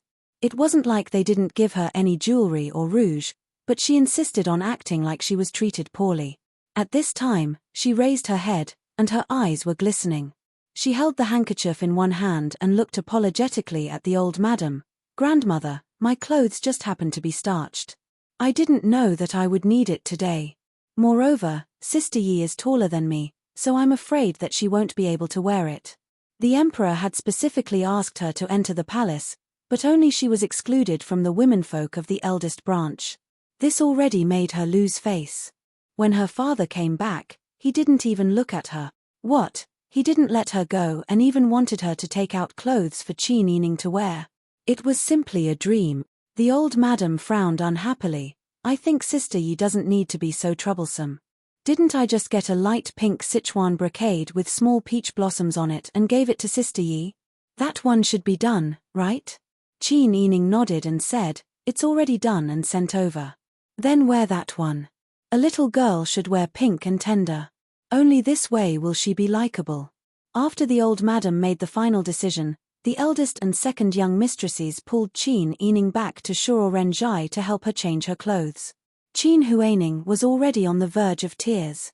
Her palms were scratched by her fingernails and traces of blood stained the handkerchief. The old madam's words just now, wasn't she disdaining her for wearing too plain clothes? She had fallen out of favor so quickly. How much did the old madam dote on her in the past? She even hugged her and said something like, No matter what happens in the future, grandmother will cherish you. But now, sure enough, she wasn't her biological daughter. These people began to humiliate her one by one. Even the old madam's heart was biased to the point of no return. Qin Huaining lowered her head and 2 drops of tears fell on her lapel. The old madam frowned as she watched. When Qin Huaining was actively studying, Qin Huaining only knew to eat snacks and read novels. Qin Huaining and the sisters were harmonious and never stirred up trouble. Qin Huaining was only close to 6th young miss and didn't get along well with others. In the past, Qin Huaining didn't complain at all when she lived in Snow Pear Courtyard. She also didn't do anything to show off when she moved to Soaring. However, when Qin Huaining lived in Xiao Garden, she often used this to show off and provoke the other sisters. Now that she lived in Snow Pear Courtyard, she still complained and was dissatisfied. She deliberately gave her the cold shoulder for a few days to see her reaction. She made this appearance now, as if the family Qin treated her harshly. In any case, her every move was sowing discord. The old madam was a wily old fox who had mingled in the inner residence. Once she put aside the emotions of doting and cherishing, she could see more clearly than anyone else. Now, she didn't care much about Qin Huaining. She ordered everyone to disperse. The old madam and the Sun clan also went to prepare. Not long after, the 3 of them were ready.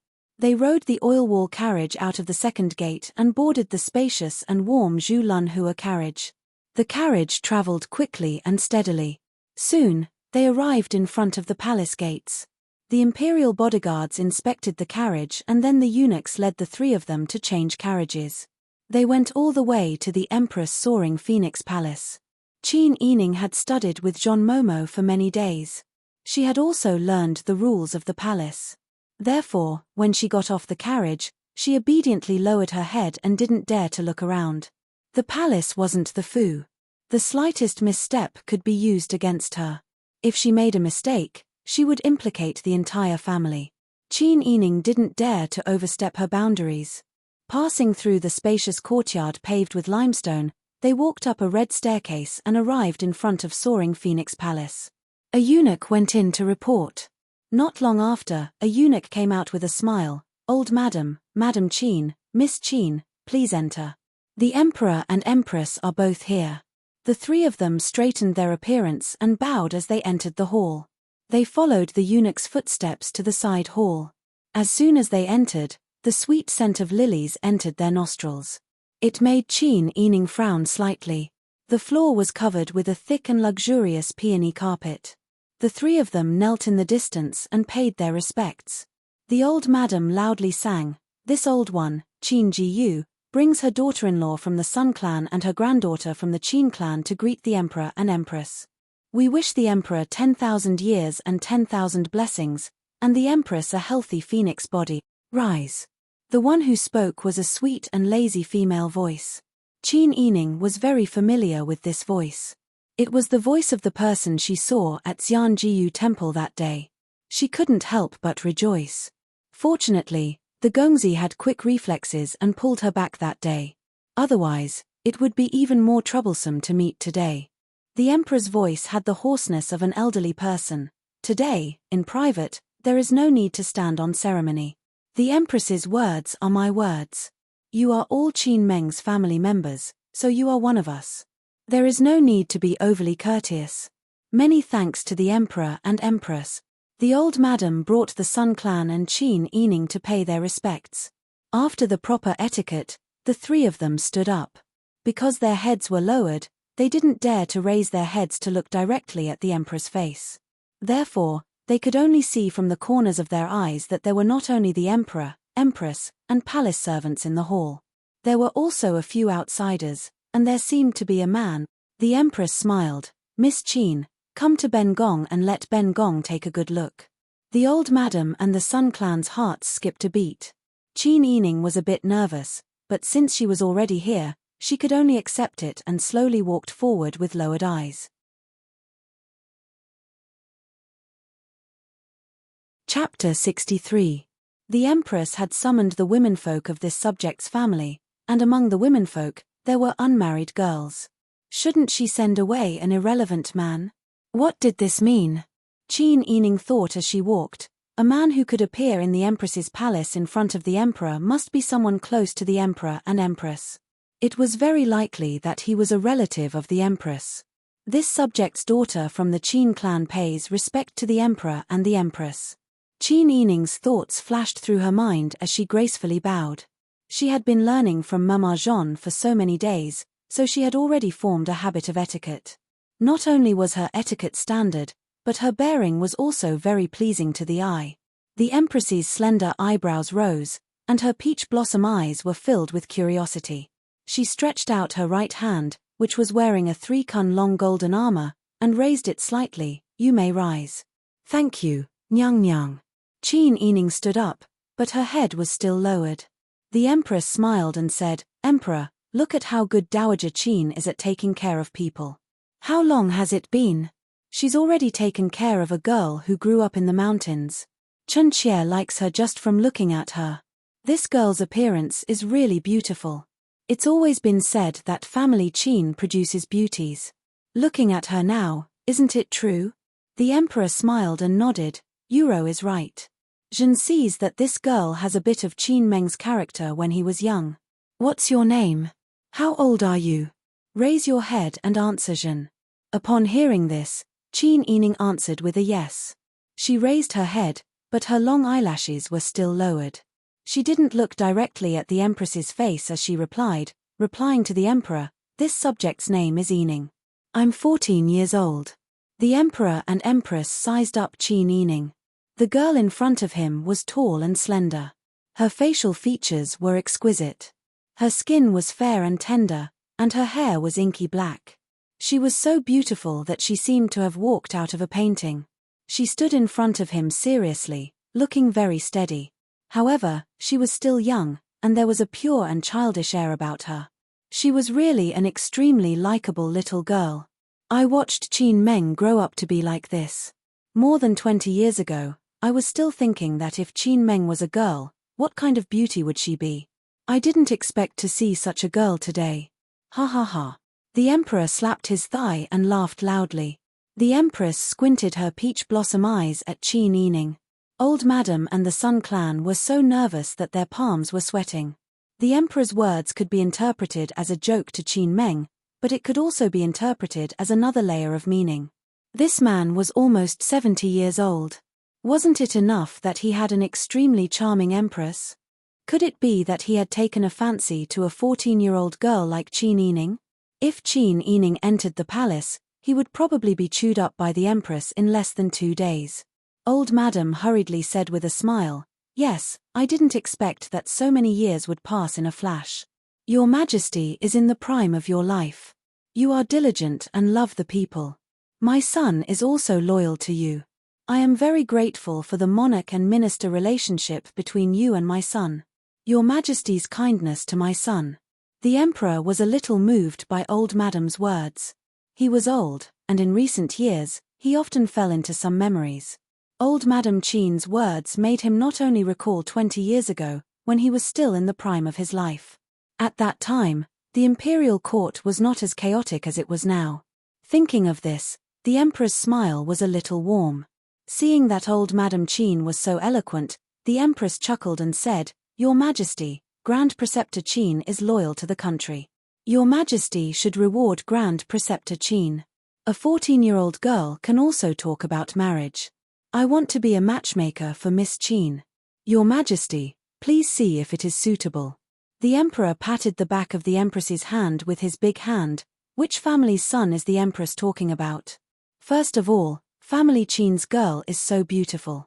If she is not good enough for him, I will not allow it. The empress smiled and stretched out her hand to the side. "Jun'er, come here. Aunt." A clear and melodious voice came from the side.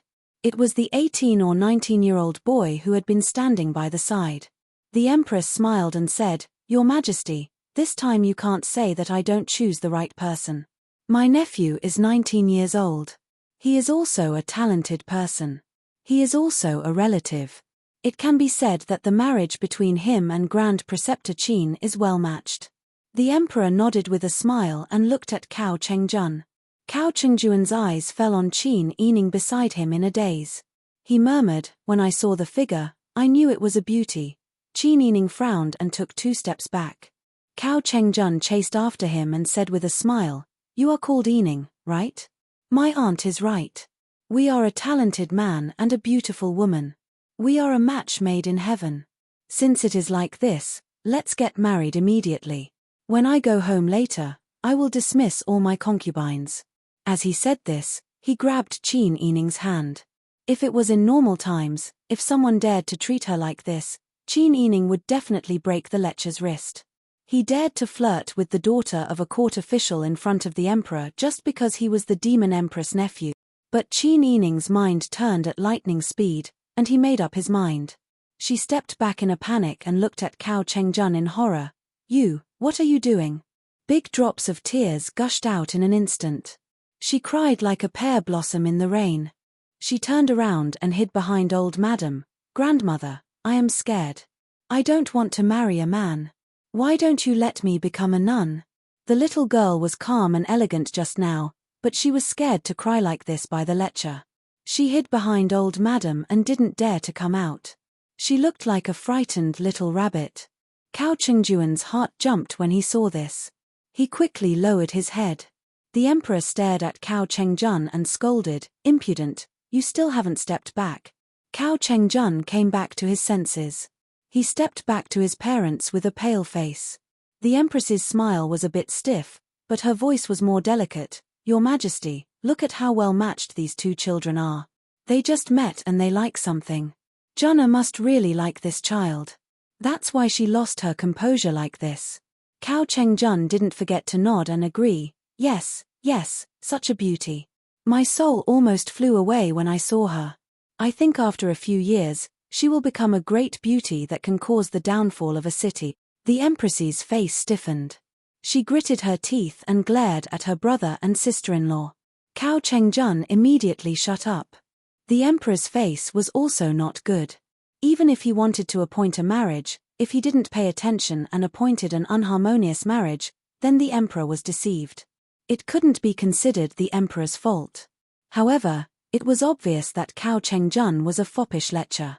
He was only 19 years old, but he already had a bunch of concubines at home. Moreover, he didn't know how to do things properly and his words were rude.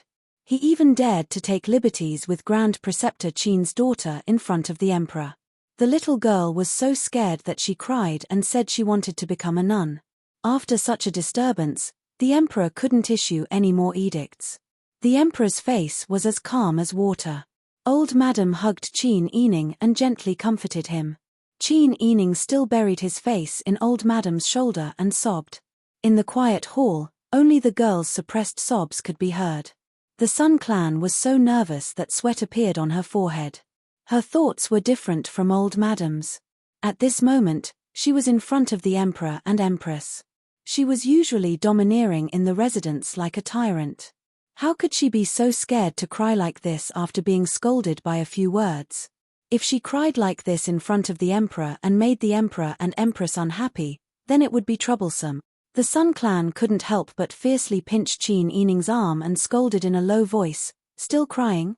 Qin Yining's body trembled in pain. He knew that the Sun Clan would have this kind of reaction. In any case, the Sun Clan didn't dare to be impudent in front of the Emperor. Qin Yining simply sobbed even louder. A proper meeting with the Emperor was ruined by Cao Chengjun taking liberties with a little girl. The Emperor's good mood was completely ruined. He reprimanded Cao Chengjun and had everyone leave. Once everyone left, the Emperor rebuked, "Euro, can't your family handle such a small matter? You said that you would find a suitable person for me and that this marriage would definitely be successful. But what kind of thing did your family send over? You dare to be so impudent in front of me. It's obvious how impudent you are on a daily basis. Qin Meng only has one daughter. It would be strange if he agreed. I am a wise ruler, not a fatuous one. Do you want me to force them to marry? That little girl is so scared. If she really hangs herself and becomes a nun, then a group of people will misunderstand me." The Empress hurriedly patted the Emperor's chest and apologized. "Your Majesty, please calm down. This concubine was negligent. This concubine has been by your Majesty's side for so many years and rarely sees the relatives at home. I only remember that Jun-er was smart when he was young. I didn't expect him to become like this when he grew up.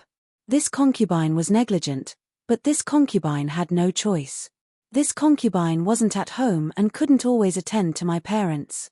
It's rare for us to see each other every year." She was originally apologizing to the Emperor, but as she spoke, she started sobbing. The Emperor's heart ached and his attention was diverted. He immediately hugged the Empress darling and sweetheart and coaxed her. On the other side, Cao Guozhou and his wife brought their son out of the palace and changed into their family's carriage. The three of them let out a long sigh of relief. Cao Guozhou gave his youngest son a thumbs up and said in a low voice, "You're really quick-witted today." Cao Chengjun laughed in a low voice and said softly, "It's a pity. Although I was impulsive, what I said was the truth. She really is a beauty." Cao Guozhou said, "Not to mention a beauty, even if she's a fairy, this marriage can't happen. Your grandfather may be muddle-headed, but your father isn't. I've already asked around in private. Do you know where today's matter came from?" Cao Guozhou's wife and Cao Chengjun both looked at him questioningly. Cao Guozhou lowered his voice even more. "It's because the Empress placed someone in the Eastern Palace and found that His Highness the Crown Prince drew a painting of a beauty facing each other day and night. It's obvious that she was moved. After asking around, she found out that the person the Crown Prince drew was the legitimate daughter of Grand Preceptor Qin. No wonder." Cao Chengjun understood. No wonder he suddenly called us into the palace. The emperor only had one son, the crown prince. He was already old and had ruled the country for half of his life. Naturally, he was unwilling to hand over his power. The relationship between the emperor and the crown prince had been maintained at a subtle distance for many years, but secretly, there were other signs. If the crown prince and grand preceptor Qin's relationship went further, then it would be even harder to control in the future. That was why the emperor wanted to marry grand preceptor Qin's daughter into the Cao family to make it easier for him to control the country. Cao Guozhou said, "The empress is too naive. I think this country is doomed. Our family's roots aren't in the Dian. We don't know what will happen in the future.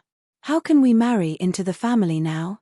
When the time comes, it will be even more difficult to explain."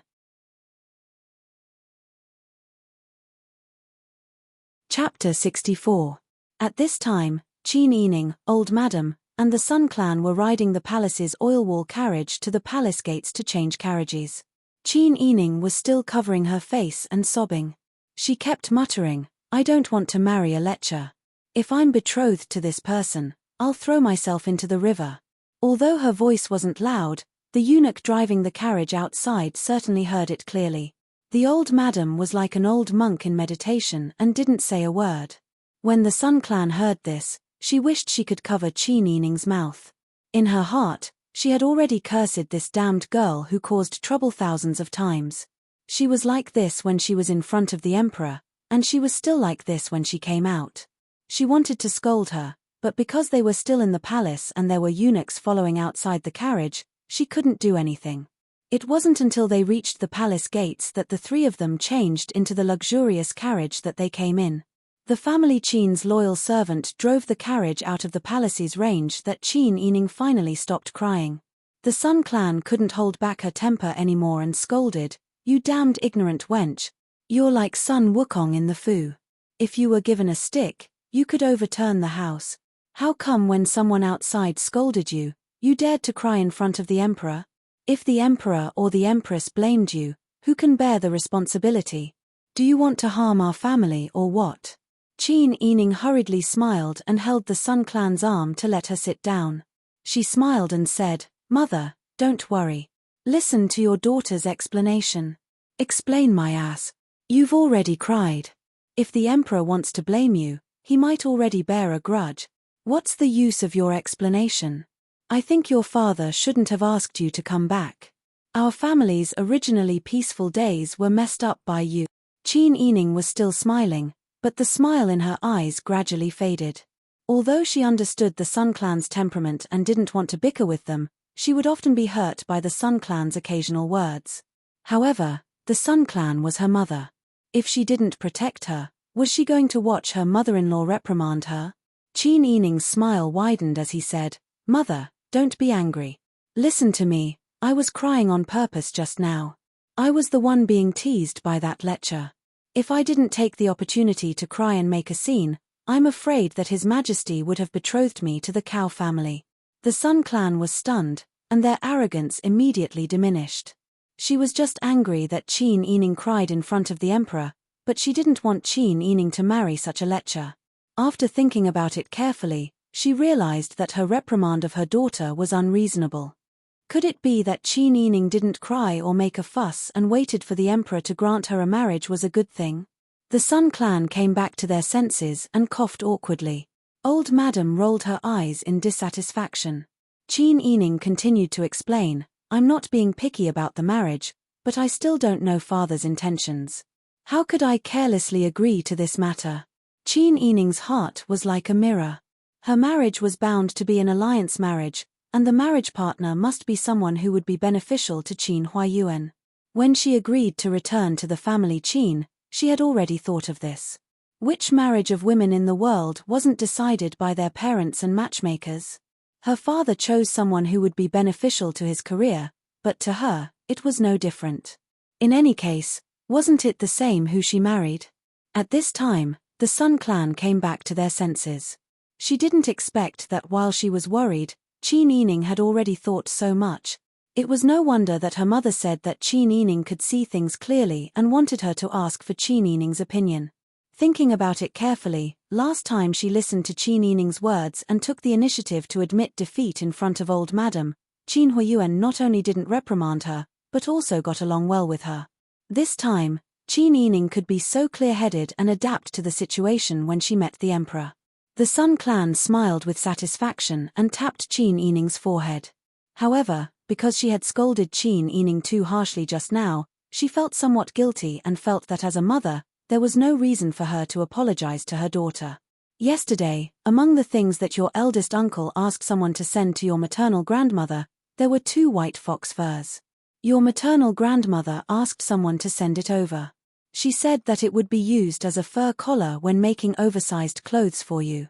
Later, I will ask Tsaiju to send it to you. Qin Yining knew that the Sun clan was admitting defeat and expressing goodwill by saying this. She didn't care about the Sun clan's words just now and didn't care that the fox furs weren't for her alone. She only smiled happily and said, "Many thanks, mother, and many thanks, maternal grandmother." When the Sun clan saw that Qin Yining was beaming with joy as usual, they also liked her. These days, old madam was used to seeing the mother and daughter like this and was already accustomed to it. However, in her heart, her love for Qin Yining increased a little. She wanted to reprimand the Sun clan, but when she saw Qin Yining smiling and holding hands with the Sun clan and the atmosphere was so good, old madam couldn't open her mouth. The carriage went all the way back to Qin Manor. Just as it stopped in front of the manor's gate, several manservants came up to greet them. Qin Huayuan's personal attendant, Qi Tai, saluted and said, "Old madam, first madam, and fourth young miss have returned. Grand Preceptor missed you and specially ordered this lowly one to wait here. This lowly one will go and report to Grand Preceptor." Old madam supported Qin Yining and the Sun clan's subordinates to get off the carriage. She smiled and said, "Tell your master to go to Ci Xiao Garden to talk. Just say that I have something important to tell him." Qi Tai bowed and complied. He waited on old madam, the Sun clan, and Qin Yining to get on the small sedan chair. Only then did he go to the outer courtyard study to report. The group of people returned to Xingning Garden. Just as they took off their cloaks and sat down to drink hot tea, Qin Huayuan hurried over. Seeing Qin Huayuan come in, Qin Yining and the Sun clan hurriedly stood up and saluted him. Qin Huayuan waved his hand and carefully looked at the 3 people's faces. When he saw that there was nothing unusual, he was slightly relieved. Qin Yining thought that old madam must have wanted to discuss the matter in the palace with Qin Huayuan, so he held the Sun clan's arm and said, "Didn't mother say that she had fox fur for me? I also want the pine nuts and osmanthus candy that Nanny Jin made. I will go to Xingning Garden with mother now. Later, I will ask someone to send my food box over. Let's have lunch together, okay?" When Qin Yining asked, "Is it okay?" her voice was so soft that people couldn't bear to refuse her. The Sun clan naturally liked their daughter to be close to them. They also wanted to make up for scolding the wrong person just now. They immediately nodded with a smile and turned to salute old madam and Qin Huayuan. "We will take our leave first." Old madam nodded with a smile. She watched as the servants served the Sun clan and Qin Yining put on their cloaks and went out. Old madam's face sank and she said to Qin Huayuan, "Today, it was all thanks to Sister Yi's adaptability. Otherwise, the matter would have been unimaginable." Qin Huayuan sat down next to old madam and asked with a frown, "What happened?" Old madam told Qin Huayuan everything that happened in the palace today, what everyone's expressions were like, and what they said. In the end, she said, "If Sister Yi hadn't cried and made a fuss on the spot, I'm afraid that the emperor and empress would have appointed a marriage on the spot. I think the Cao family doesn't have good intentions. Moreover, I feel that this matter isn't over yet. The empress clearly holds a grudge against our family and wants to make an example out of Sister Yi." Qin Huayuan said, "I understand this matter. The emperor only favors the empress, so it's normal for him to listen to the empress pillow talk. But why would the emperor act like this?" Qin Huayuan stroked the smooth table with his fingers and pondered for a moment. He already understood. "I'm afraid it's because I became the crown prince's tutor. But why would the emperor suddenly act like this? Did he plan this for a long time or did he do it on the spur of the moment?" "Oh." Old madam didn't know much about the matters of the imperial court, so she asked, What's wrong with you becoming the Crown Prince's tutor? Is it worth the Emperor acting like this? Qin Huayuan understood this, but he didn't want to tell his mother about this mess. It would only annoy the old madam, and it wouldn't be good if she fell ill. Therefore, he only smiled calmly and brought a cup of tea to the old madam. Mother, don't worry about it. Your son knows what to do and can handle it well. You just need to help your son look after the inner residents. Your son is already very grateful.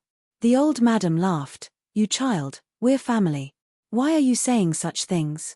As expected, her attention was diverted and she talked to Qin Huayuan about preparing for the new year. Qin Huayuan patiently accompanied the old madam to plan how to spend the little new year and how to arrange it afterward. He also accompanied the old madam to eat lunch together. After she rinsed her mouth, Mammy Qin came in with a smile and took the warm handkerchief that Qin Huayuan was going to use to wipe the old madam's hands. She smiled and teased, "Old madam, you're in such a good mood today. Is it because the grand tutor serves you better? Is this old servant inferior to him?" As she spoke, Mammy Qin gave Qin Huayuan a meaningful look from an angle that the old madam couldn't see. Qin Huayuan immediately understood that there was something going on outside. The old madam laughed heartily. "Lu Juan, how old are you? You're still comparing yourself to Brother Meng." Qin Huayuan smiled and said, "Of course I can't compare to Mammy Qin. Mammy Qin has served Mother wholeheartedly and has been loyal and devoted her whole life. Even I, as your son, can feel at ease when I know that Mother is living happily at home when I'm busy outside. This old servant doesn't dare. It's this old servant's duty to serve the old madam." Mammy Qin turned around and saluted Qin Huayuan. However, she secretly gestured to him and silently said, "The Crown Prince is here." Qin Huayuan nodded with a smile and said, "Mother, take a nap at noon. This son still has things to do outside, so I'll go first." "Go ahead. I've delayed you for so long." Her son was a powerful official in the imperial court, so he must have a lot of things to deal with. She was already very satisfied that he could find time to accompany an old woman to talk about the New Year's arrangements and accompany her to eat lunch. Qin Huayuan respectfully saluted the old madam and retreated. After leaving the door of Ci Xiao Garden, the head servant Chi Tai quickly walked over and whispered, "Master, the Crown Prince is here. He's wearing casual clothes and didn't bring any attendants. This lowly one thinks that the Crown Prince came quietly by himself. This lowly one didn't dare to make it public, so this lowly one arranged for him to have tea in the study." "Okay." Qin Huayuan responded. He thought that perhaps the Crown Prince's hurried arrival could solve the doubts in his heart.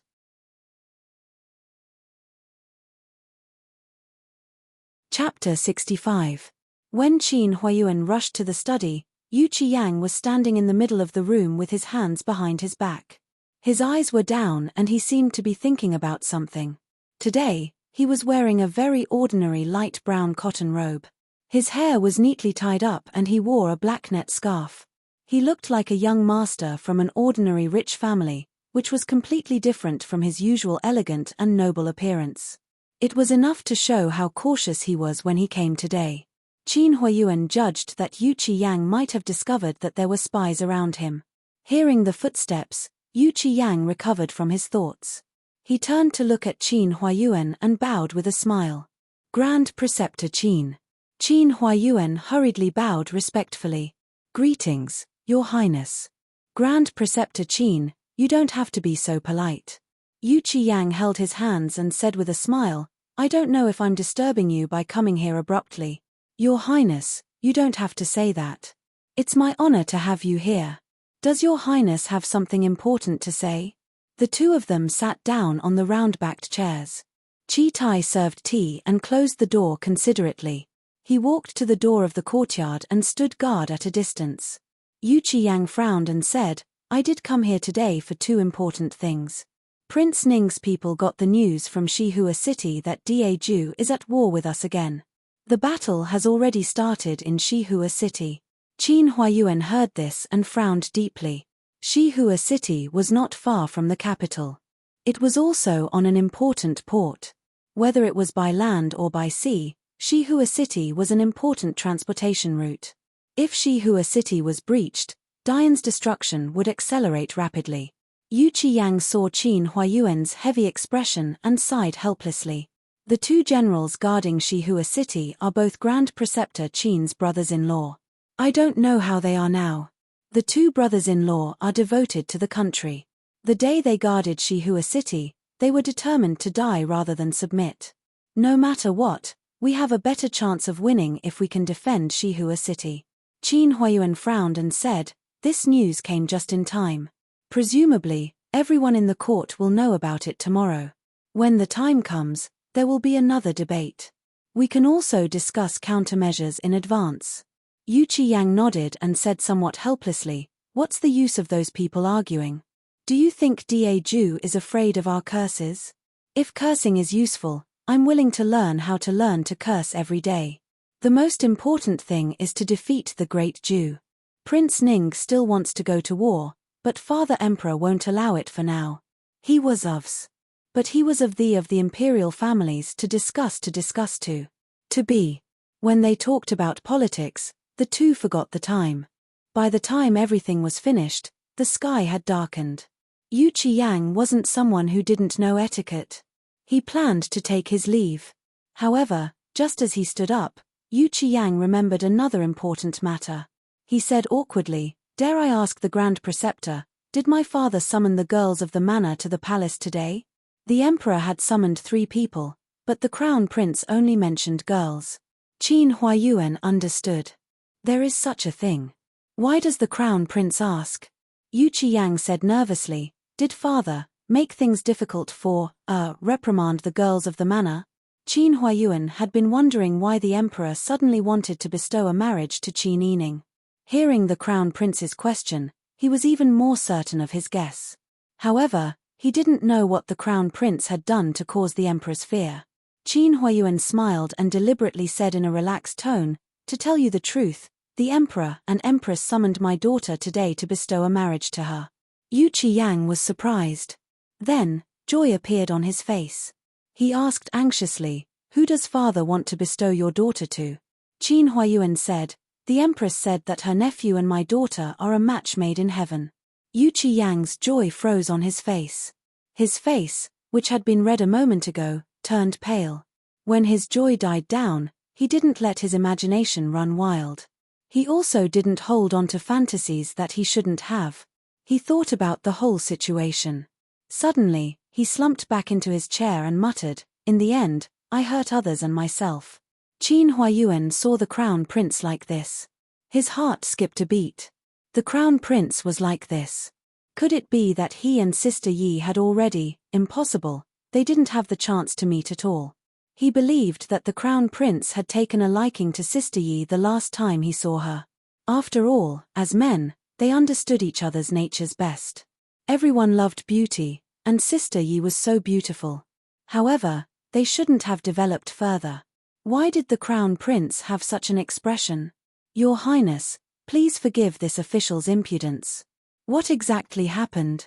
This official doesn't understand why the emperor and empress suddenly wanted to bestow a marriage today. At this time, Yu Qiyang only thought that Qin Yining was going to be betrothed to Empress Cao's nephew. How could he have the mind to think about anything else? Disheartened, he said, "It's my fault. The last time I saw 4th young miss, I couldn't forget her. I went back and drew a portrait of her. Who knew that one of my eunuchs was sent by the empress and told her such a secret? I knew that she would make things difficult for me, but I didn't expect it to be like this." So it was like this. Qin Huayuan immediately understood the emperor's fear. Seeing the crown prince's despondent appearance, Qin Huayuan was both angry and amused. In reality, he really did like the person in front of him about Qin Yining's marriage. After all, even if he didn't marry the crown prince, their relationship was still there. It was better to let their relationship become closer. Moreover, although the crown prince didn't have any great political insight, he was a kind and honest person. He also had the spirit and gentleness of a scholar. If his daughter was to be with him, as long as he managed her well, her life wouldn't be difficult. The crown prince was also the heir to the throne. In the future, he would be the emperor. Qin Huayuan thought that even if Dian was in turmoil and Daju was fighting fiercely, The country wouldn't be destroyed in a short period of time, right? All of this was uncertain, and there was still room to work hard and turn things around. Thinking of this, Qin Huayuan smiled comfortingly at the crown prince. Your Highness, I haven't finished speaking. Although the emperor intended to grant the marriage, that young master of the cow family was rude in front of the emperor. His behavior was unbearable. He made my daughter cry out of shame and anger. She almost went to hang herself. Therefore, the marriage was cancelled. What? Yu Qiyang stood up and asked anxiously, is the fourth young miss all right? As soon as he spoke, he met Qin Huayuan's slightly mocking gaze. The crown prince's face flushed red. However, it was too late for regrets. He had already expressed his feelings with what he said just now. Fortunately, he didn't have any scruples. I won't hide it from you, Grand Preceptor. I fell in love with the fourth young miss at first sight. Please forgive my rudeness. Qin Huayuan smiled and said, Your Highness the Crown Prince has a pure and innocent heart. It is my daughter's fortune that you took a fancy to her. Hearing this, Yu Qiyang's eyes lit up with joy. Grand Preceptor Qin, do you mean that you don't object to this marriage? The Crown Prince's favor is the fortune of 8 lifetimes. I can't thank you enough. How could I object?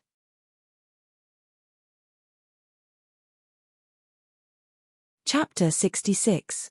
Qin Yining still didn't know that Qin Huayuan and the Crown Prince had decided her future with just a few words. She accompanied the Sun Clan in the inner room to do needlework. Just as the atmosphere was warm and peaceful, she heard the Sun Clan sigh. Mother, what's wrong? Are you feeling unwell? Qin Yining hurriedly put down the needlework and got up to gently massage the Sun Clan's back. The Sun Clan had long gotten used to having Qin Yining by their side to serve them. Overall, they were very satisfied with this daughter of theirs. However, she had been with Qin Huaining for 14 years, so her feelings for her were much deeper than those for Qin Yining. She could tell that Qin Huaining and Qin Yining didn't get along. Sometimes, when Qin Huaining came, she would only bow and leave after seeing Qin Yining, as if she was avoiding Qin Yining. When Qin Yining wasn't around, Qin Huaining would always look at her with that kind of resentful gaze, which made her feel very uncomfortable. They were both her daughters, so why couldn't they get along? Why was it that other families could enjoy the happiness of a family, but she couldn't? Sister Yi, I know you don't like Sister Hui, and Sister Hui sometimes does things in the wrong. However, we are still a family. The eldest branch only has you and Sister Hui. The two of you don't get along well, and I don't like it either. When Qin Yining heard the Sun Clan say, I know you don't like Sister Hui, she already felt displeased in her heart. However, she had always been patient, and she also knew that the Sun Clan's temperament had always been like this. Therefore, she didn't bicker with her and only nodded obediently. Yes, I'll listen to you. As long as Miss Huaining doesn't take the initiative to provoke or bully me, I won't take the initiative to target her. She was implying that every time, it was Qin Huaining who provoked her, and not her. Mother Jin smiled as she picked up the beauty hammer and took over the job of Qin Yining. In a gentle voice, she said, Madam, don't make things difficult for fourth miss. You can't blame fourth miss for what happened these days. Our fourth young miss took the initiative to express her goodwill, but Miss Huaining didn't appreciate it. Fourth young miss is in a difficult position. Mother Jin was the wet nurse of the Sun Clan, so her words carried a lot of weight. Moreover, her tone was gentle, and she had the intention of guiding him patiently. The members of the Sun Clan naturally knew about this. They sighed and said, We are all family.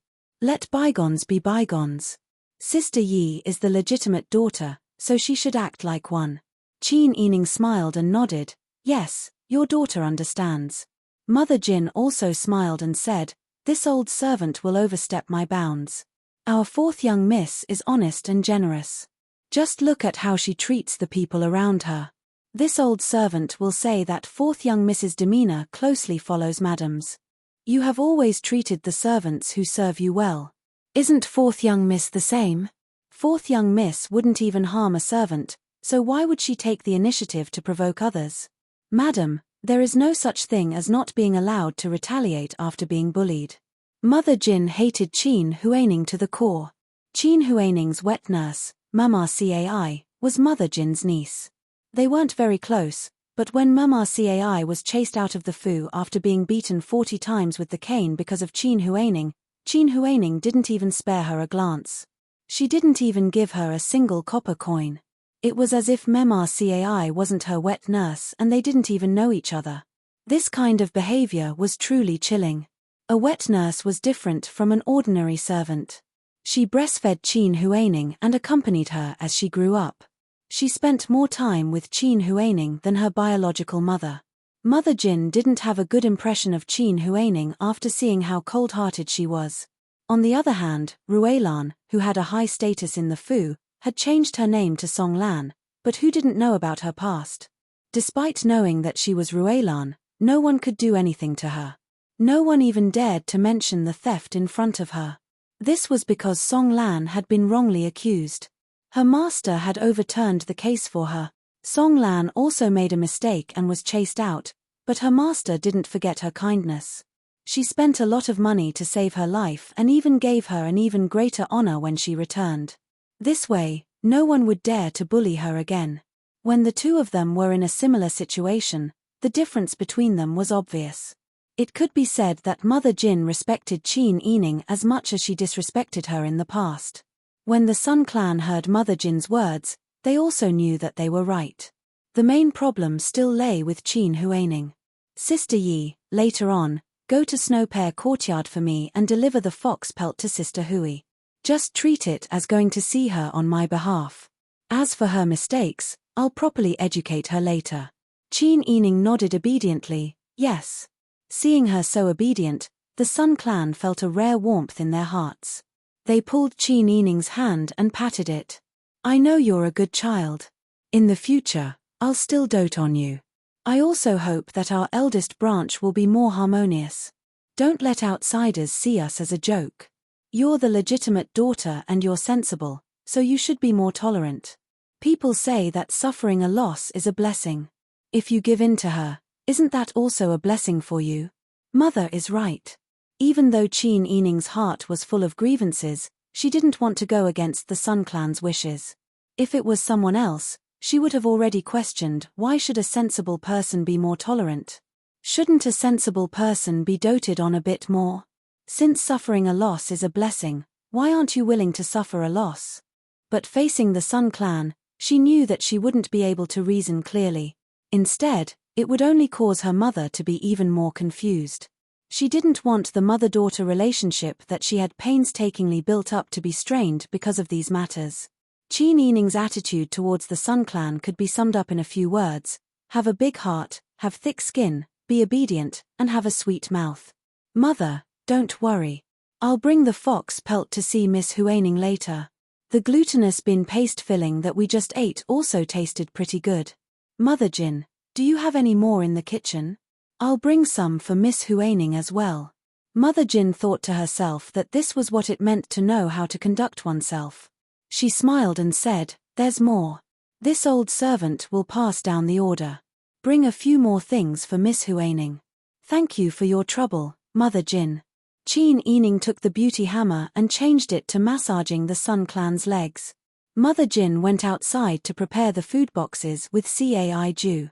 Just as the two of them were about to enter the room to reply, they saw Song Lan and Bing Tang, who were always by Qin Yining's side, walking over with a hand warmer, a thick woolen cloak with large sleeves, and 2 umbrellas. Mother Jin, Sister Cai Ju. Song Lan smiled and bowed. Bing Tang also followed suit and bowed. Oh, we don't deserve this. Mother Jin and Cai Ju both knew the origins of Bing Tang, so how could they dare to accept her bow? They hurriedly moved to the side to avoid her and bowed instead. After being polite for a while, Bing Tang smiled and said, when I looked at the sky, I felt that it wasn't good. It looked like it was going to rain and snow. We were worried that Miss would catch a cold, so we brought something to wait for Miss to come. Mother Jin and Cai Ju subconsciously looked at the sky. Although it wasn't cloudless for thousands of miles, there were only a few extra clouds. How was it possible that it would rain and snow? They just took it as an excuse for the two of them to come and pick up Qin Yining. Miss Bing Tang is very considerate. Come in and warm up. Mother Jin led the two of them into the room and warmed them up by the fire in the outer room. She then carried the food boxes into the inner room. Qin Yining was currently discussing with the Sun Clan how to use his fox pelt. Why don't I not put mine on the cloak and just make it into a scarf? This way, I can wear it no matter what I wear. That's good. Your maternal grandmother also gave me a sable pelt. Why don't we find someone to make it into a scarf? The remaining edges can be made into a sleeping rabbit. It'll be warm and beautiful to wear. Qin Yining nodded repeatedly and smiled. Mother is still the most knowledgeable. This is even better. I don't know what Miss Huaning wants to do with her pelt. Why don't we ask her? You can ask her when you go later. The Sun Clan wholeheartedly wanted their two daughters to get along well. The government didn't punish people who gave gifts. If Qin Yining brought the pelt and snacks, the two of them would naturally get along. Qin Yining saw that the Sun Clan wasn't willing to relent, so he could only smile and agree. After bidding farewell to the Sun Clan, Song Lan and Bing Tang immediately came forward to help her put on a light green cloak with a large fur collar and large sleeves. Then, they stuffed the brass hand warmer into an exquisite brocade bag and handed it to Qin Yining. Song Lan tied the collar of the cloak for Qin Yining and smiled. This servant thought that Tian'er was fine, but Bing Tang said that he learned from Fairy Liu and said that it would snow soon. We were afraid that you would catch a cold, so we hurriedly brought you clothes. Bing Tang snorted and said, Don't forget, the two of us made a bet. Qin Yining asked curiously, What kind of bet did the two of you make? If it doesn't snow, I'll lose a box of hand cream to her. If it snows, she'll lose a pair of shoes to me. Qin Yining laughed. You two really know how to have fun. The three of them chatted and laughed as they walked out. The scene was so harmonious that it didn't seem like a master and servant, but more like sisters. The maidservants in Xingning Garden were envious. Not only them, but all the servants in Qin Manor were envious of being served in the master's study. The three of them chatted and laughed as they walked towards Snow Pear Courtyard. Qin Yining said, Let's leave after we put down the things. Song Lan nodded. If we stay here for too long, we might get angry.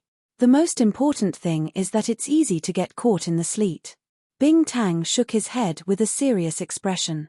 She was born with a round apple face and was very cute. When she made such an expression, she looked extremely cute. Qin Yining and Song Lan both burst out laughing. When they arrived at Snow Pear Courtyard, the maidservant who answered the door saw that it was Qin Yining and hurriedly went inside to call for her. Ji Jiao had served Qin Yining for a few days in the ancestral hall. Now that she saw Qin Yining, she felt that she was familiar. She also saw that Qin Yining was dressed elegantly and beautifully, and the two maidservants beside her were wearing bright blue embroidered cotton cloaks. The workmanship and material were excellent. If they went out, they could be compared to the young ladies of small wealthy families. Ji Jiao admired Qin Yining even more in her heart, and her attitude became more respectful. So it's fourth young lady. Our young lady is in the room. Please come in. Qin Yining smiled and said, I'll have to trouble Ji Jiao Memar to inform Miss Huaning and see if she's free. Mother told me to deliver snacks and fox pelts to Miss Huaning. Yes, young lady, please take a rest. Ji Jiao led Qin Yining to a seat in the front hall. This servant will go and inform our young lady. Qin Yining smiled and nodded. In fact, she had already caught a glimpse of Qin Huaning's figure from the corner of her eye. She only heard her say in a suppressed voice, I don't want the things. Tell her to get out. The head maidservant, Fugue, came in with a tray of tea. When she heard this, her expression froze. She looked at Qin Yining nervously. When she saw that there was nothing strange about her, she squeezed out a smile and said loudly, Fourth young lady, please have some tea.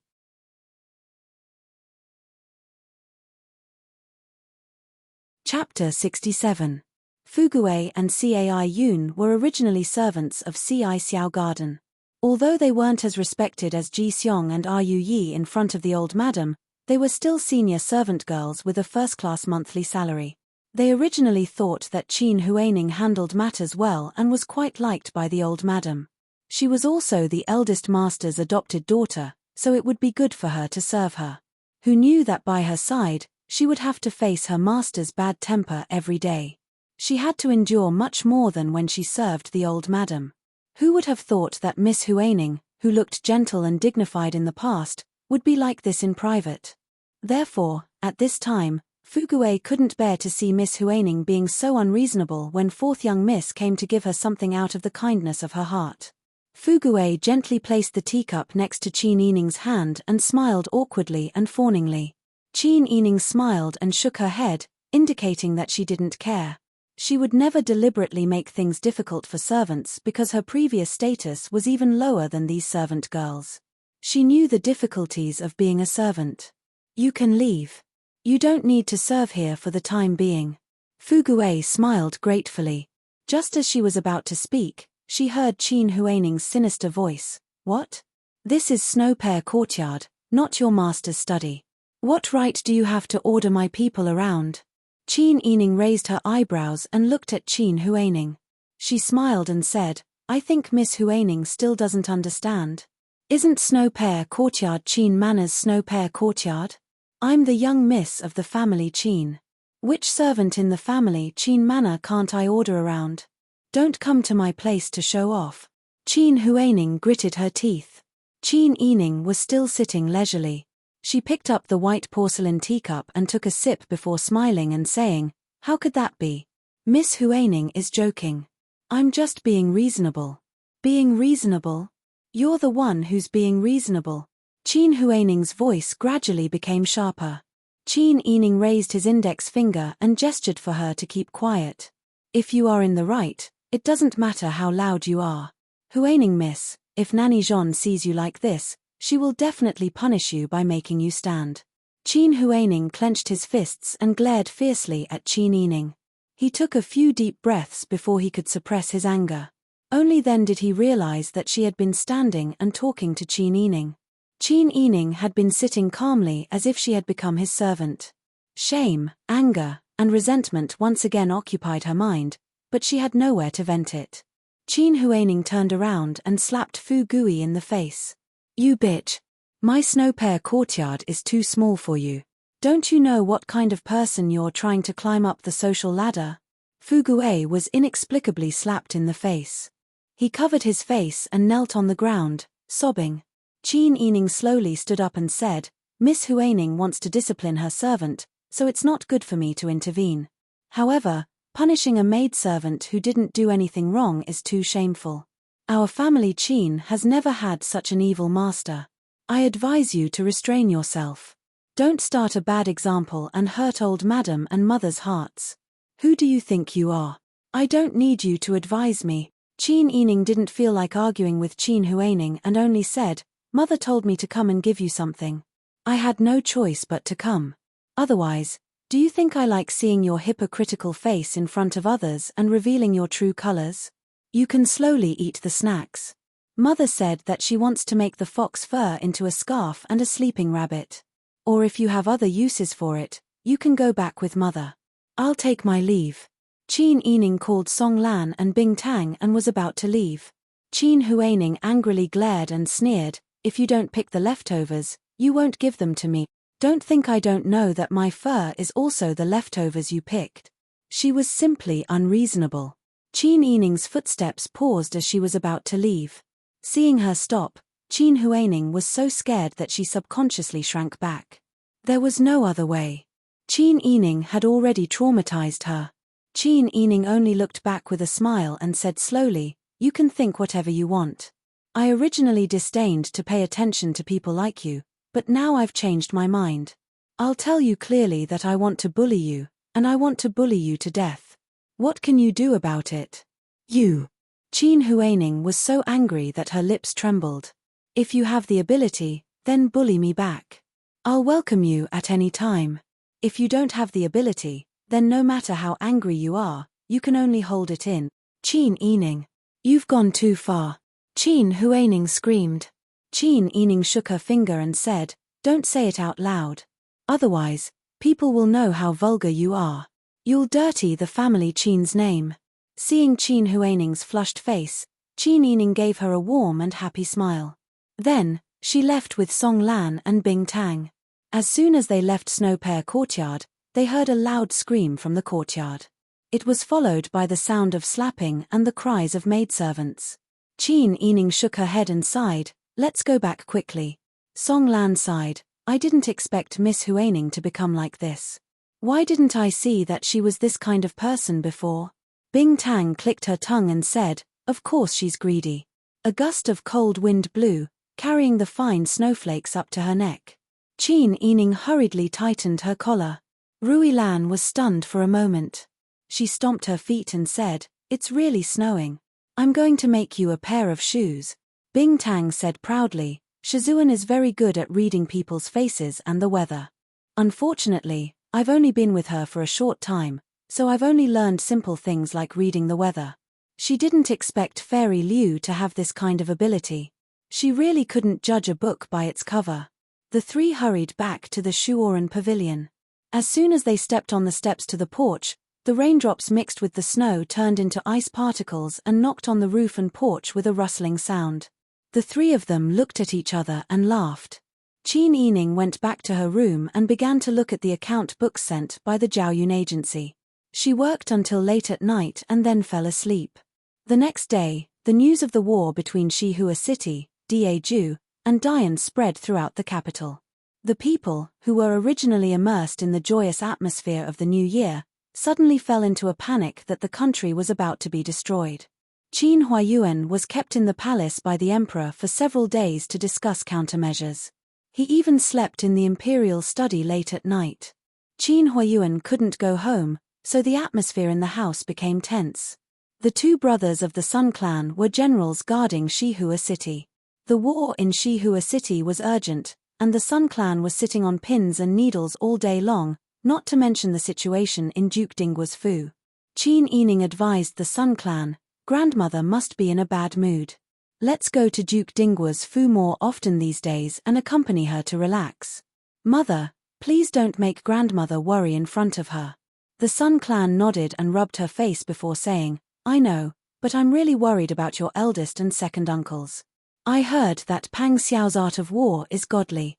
I'm afraid your eldest and second uncles won't be able to hold on." "They won't. Eldest and second uncles aren't to be trifled with." Qin Yining gave Mother Jin a look. Mother Jin understood and took a cloak and sleeping bunny to serve the Sun Clan.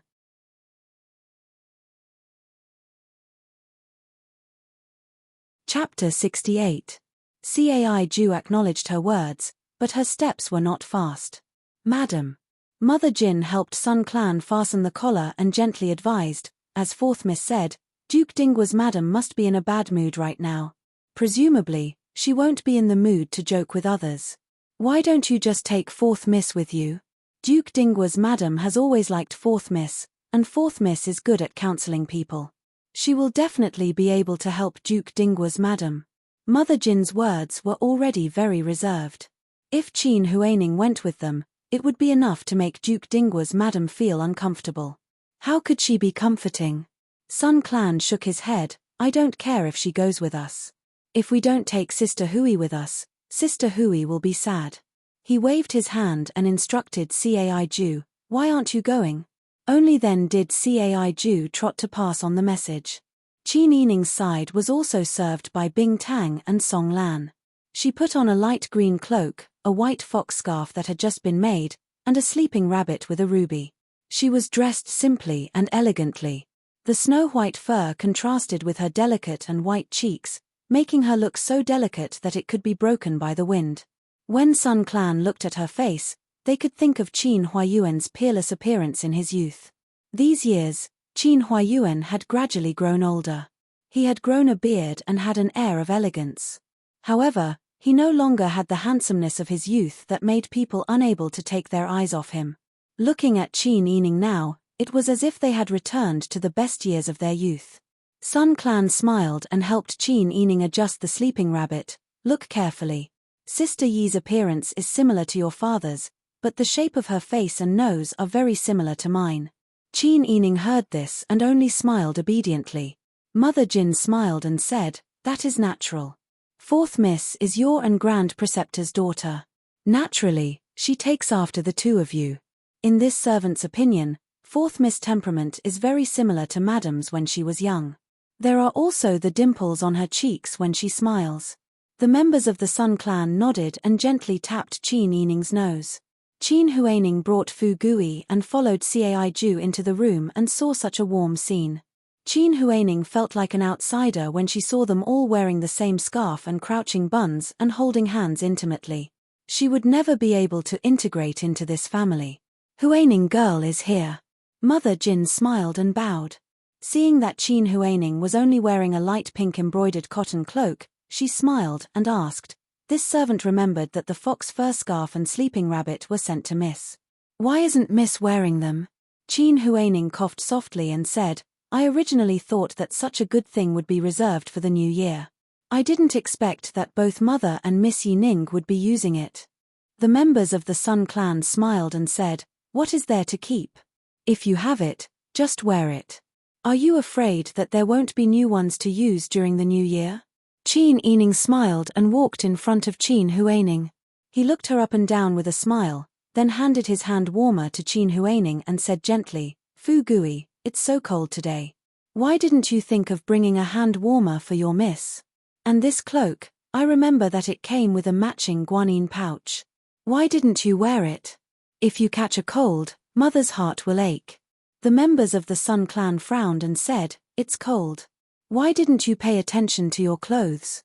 Could it be that Cai Ju didn't tell you that we were going to the Duke's estate? If your maternal grandmother's family saw this, it would seem that I was mistreating you. As he spoke, he turned around and ordered Mother Jin, Go and bring my hood that is similar in color to Sister Hui. Yes. Mother Jin smiled and retreated. Before she turned around, she looked meaningfully at Qin Huaining. Qin Huaining held Qin Yining's hand warmer. Although the warmth was transmitted to her palms, her body was still cold. Only her heart felt like it was burning. Qin Yining was definitely doing this on purpose. Why didn't she realize that Qin Yining was such a person who was good at sowing discord? A sentence that sounded like concern made people think that she was pretending to be pitiful, but no one who heard it would think that Qin Yining was bad. Qin Huaining stiffly squeezed out a smile and said, Thank you, Mother. She had learned her lesson and knew that Qin Yining was someone who could do anything. She didn't dare to cause discord with her in front of the Sun clan. Mother Jin came to help Qin Huaining put on the guanine bib. Coincidentally, the little girl also came back and said that the carriage was ready. She went to report to the old madam and went to Duke Ding's estate together. Just as Qin Yining thought, Duke Ding's estate was a bit gloomy. Although eldest aunt and second aunt were smiling, they couldn't hide the anxiety in their eyes. Duchess Ding's expression didn't reveal any clues, but the Chuan character between her eyebrows became more obvious. It's hard for you to come back to see me. Duchess Ding's smile was very satisfied. Sister Yi said that she was worried about maternal grandmother and kept her thoughts in her heart. I only thought of it when she mentioned it. The members of the Sun clan were straightforward. Naturally, they would say whatever was on their mind. Duchess Ding smiled and waved at Qin Yining. Qin Yining was handing the cloak to Bing Tang. When she saw this, she came forward and saluted, Maternal grandmother. Duchess Ding looked her up and down with a smile and said, Not bad. This white fox fur suits the complexion of a young girl. Why do I feel that your complexion is better than before? Your skin is also delicate. It's all thanks to Bing Tang's nourishment. Recently, I've been eating well and living well. My waist has become thicker. Qin Yining extended her face to Duchess Ding. Look, my face is round. Duchess Ding was amused by her appearance and burst into laughter. Eldest aunt smiled and said, It's not as exaggerated as you say. It's just that your face is a little chubby. As a child, I feel that you have become thinner. Second aunt also nodded. Yes, Sister Yi should eat more, sleep more, and nourish her body. When will she become like Sister Hui? Everyone looked at Qin Yining, who was standing with her hands hanging down. She was wearing a aqua green jacket and a magenta 8-piece skirt. She didn't look fat, but she was round and smooth. When Qin Yining stood next to her, she looked much thinner. Qin Yining smiled stiffly, but in her heart, she was cursing second aunt for being so nosy. Why did she involve her? She made it sound like she was fat.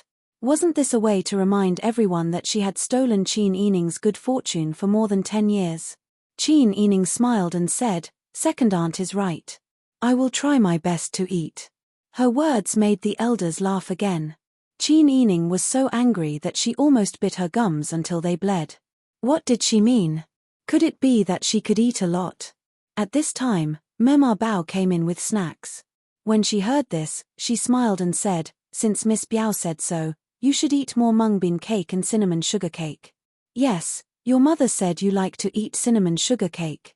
Eat more." Duchess Ding picked up a piece of pale yellow cake and fed it to Qin Yining. Qin Yining didn't pretend and took a big bite. Everyone laughed when they saw it. Even the members of the Sun Clan, who had been frowning for a few days, felt relaxed. They thought, Mother Jin is right. In the end, Sister Yi is still the best at comforting people.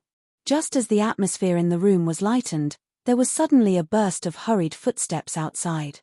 "Old Madam." The one who answered was Duchess Ding's little maid, Xiao Yao. "The Duke and eldest son are back." When they heard that Grandaunt and Miss Biao are here, they ordered the kitchen to prepare lunch. They said that they would have lunch together later. At this time, the Duke and eldest son are in the study. Duchess Ding nodded and thought for a while before asking, "How are the Duke and eldest son's expressions?" Xiao Yao lowered her head even more and said with a trembling voice, "Answering old madam, this servant watched from a distance in front of the second gate." The Duke and eldest son were not very happy. She quickly raised her eyes and glanced at Duchess Ding. Duchess Ding knew that there were some words that Xiao Yao didn't dare to answer. She didn't want to make things difficult for a little maid, so she said, "Go and call Brother Ming's servant. Tell him to come over immediately. I have something to ask him." "Yes." Xiao Yao secretly breathed a sigh of relief and ran out. Not long after, a young man wearing a dark blue cotton-padded jacket and a Liuhe hat entered the door. He knelt in the outer room and saluted across the screen, "Greetings to old madam." "Luan, get up and answer." "Thank you, old madam." Luan stood up and still bowed. Duchess Ding then asked, "Did you hear what Brother Ming said today? Why are your Duke and eldest son not happy?" Luan said, "This servant is not clear about the specifics. I just vaguely heard the Duke and eldest son say outside the carriage that the Empress Dowager of Daeju has a headache. She has a headache all day long and can't sleep. They said that it can only be cured by eating people's brains." This servant also heard eldest son say that the Emperor seems to want to find a divine doctor to offer to Daeju to treat the Empress Dowager of Daeju. Duchess Ding nodded when she heard the words and said, "You can leave." "Yes." Luan saluted and left. The room fell into silence. After a long while, eldest aunt squeezed out a sentence from between her teeth. "Daeju is really a barbarian tribe. If eating people's brains can cure a headache, then how can a cripple not be crippled after eating people's legs?" Second aunt couldn't help but worry. "I don't know how they are fighting with that group of barbarians in Shihua City. If we had known earlier that we would be worried, we really shouldn't have let second brother and fourth brother's family go." Qin Yining's eldest uncle and second uncle were guarding Shihua City. Even second cousin and fourth cousin lived in Shihua City with their families. Second cousin was second aunt's eldest son, and fourth cousin was second aunt's illegitimate son. Second cousin and fourth cousin each had a son, and now they were all in Shihua City. Thinking about it carefully, the second branch had far more people on the front line than the eldest branch. It was enough for eldest aunt to only think about eldest uncle, but second aunt thought about her husband and her son.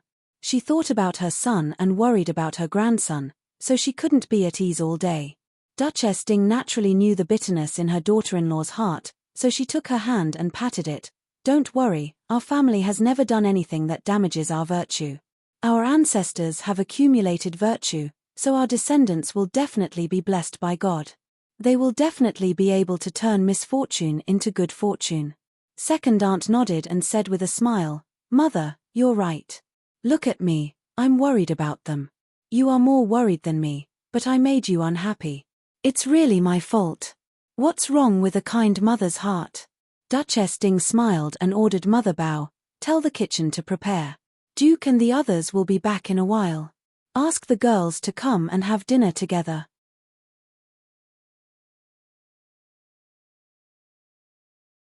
Chapter 69. It didn't take long for the cousins to arrive. Qin Yining and Qin Huaining went to the flower hall with their sisters to chat and laugh.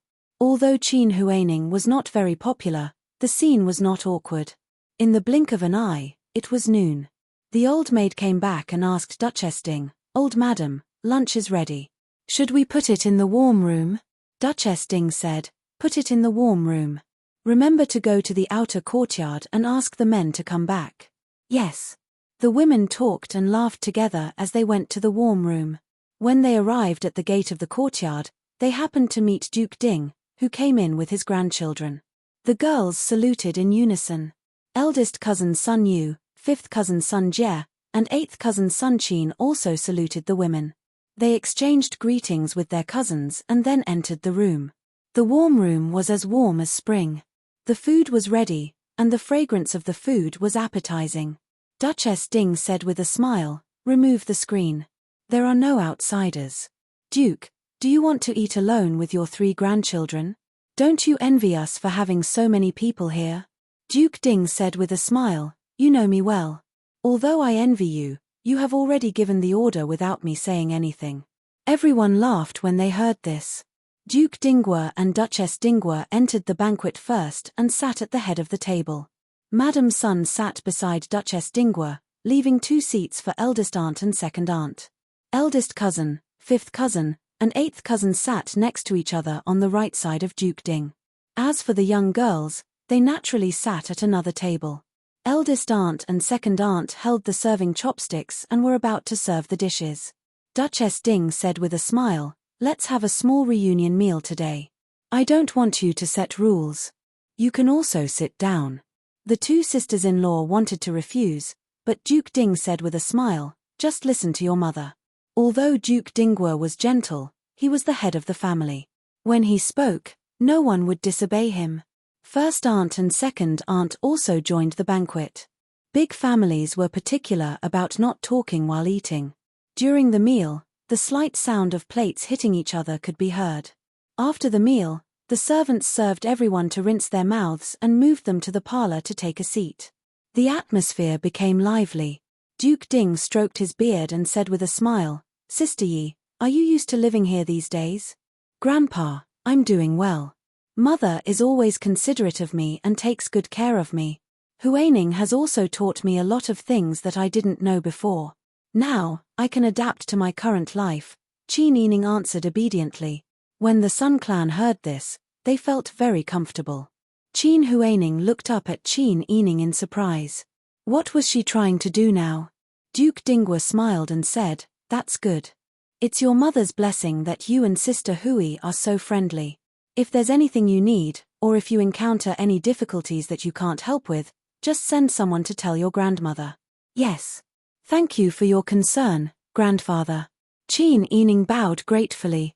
Duke Dingguo smiled and waved his hand, indicating that she could sit down and there was no need to be reserved. Qin Yining sat down next to Qin Huaining in the empty seat next to her.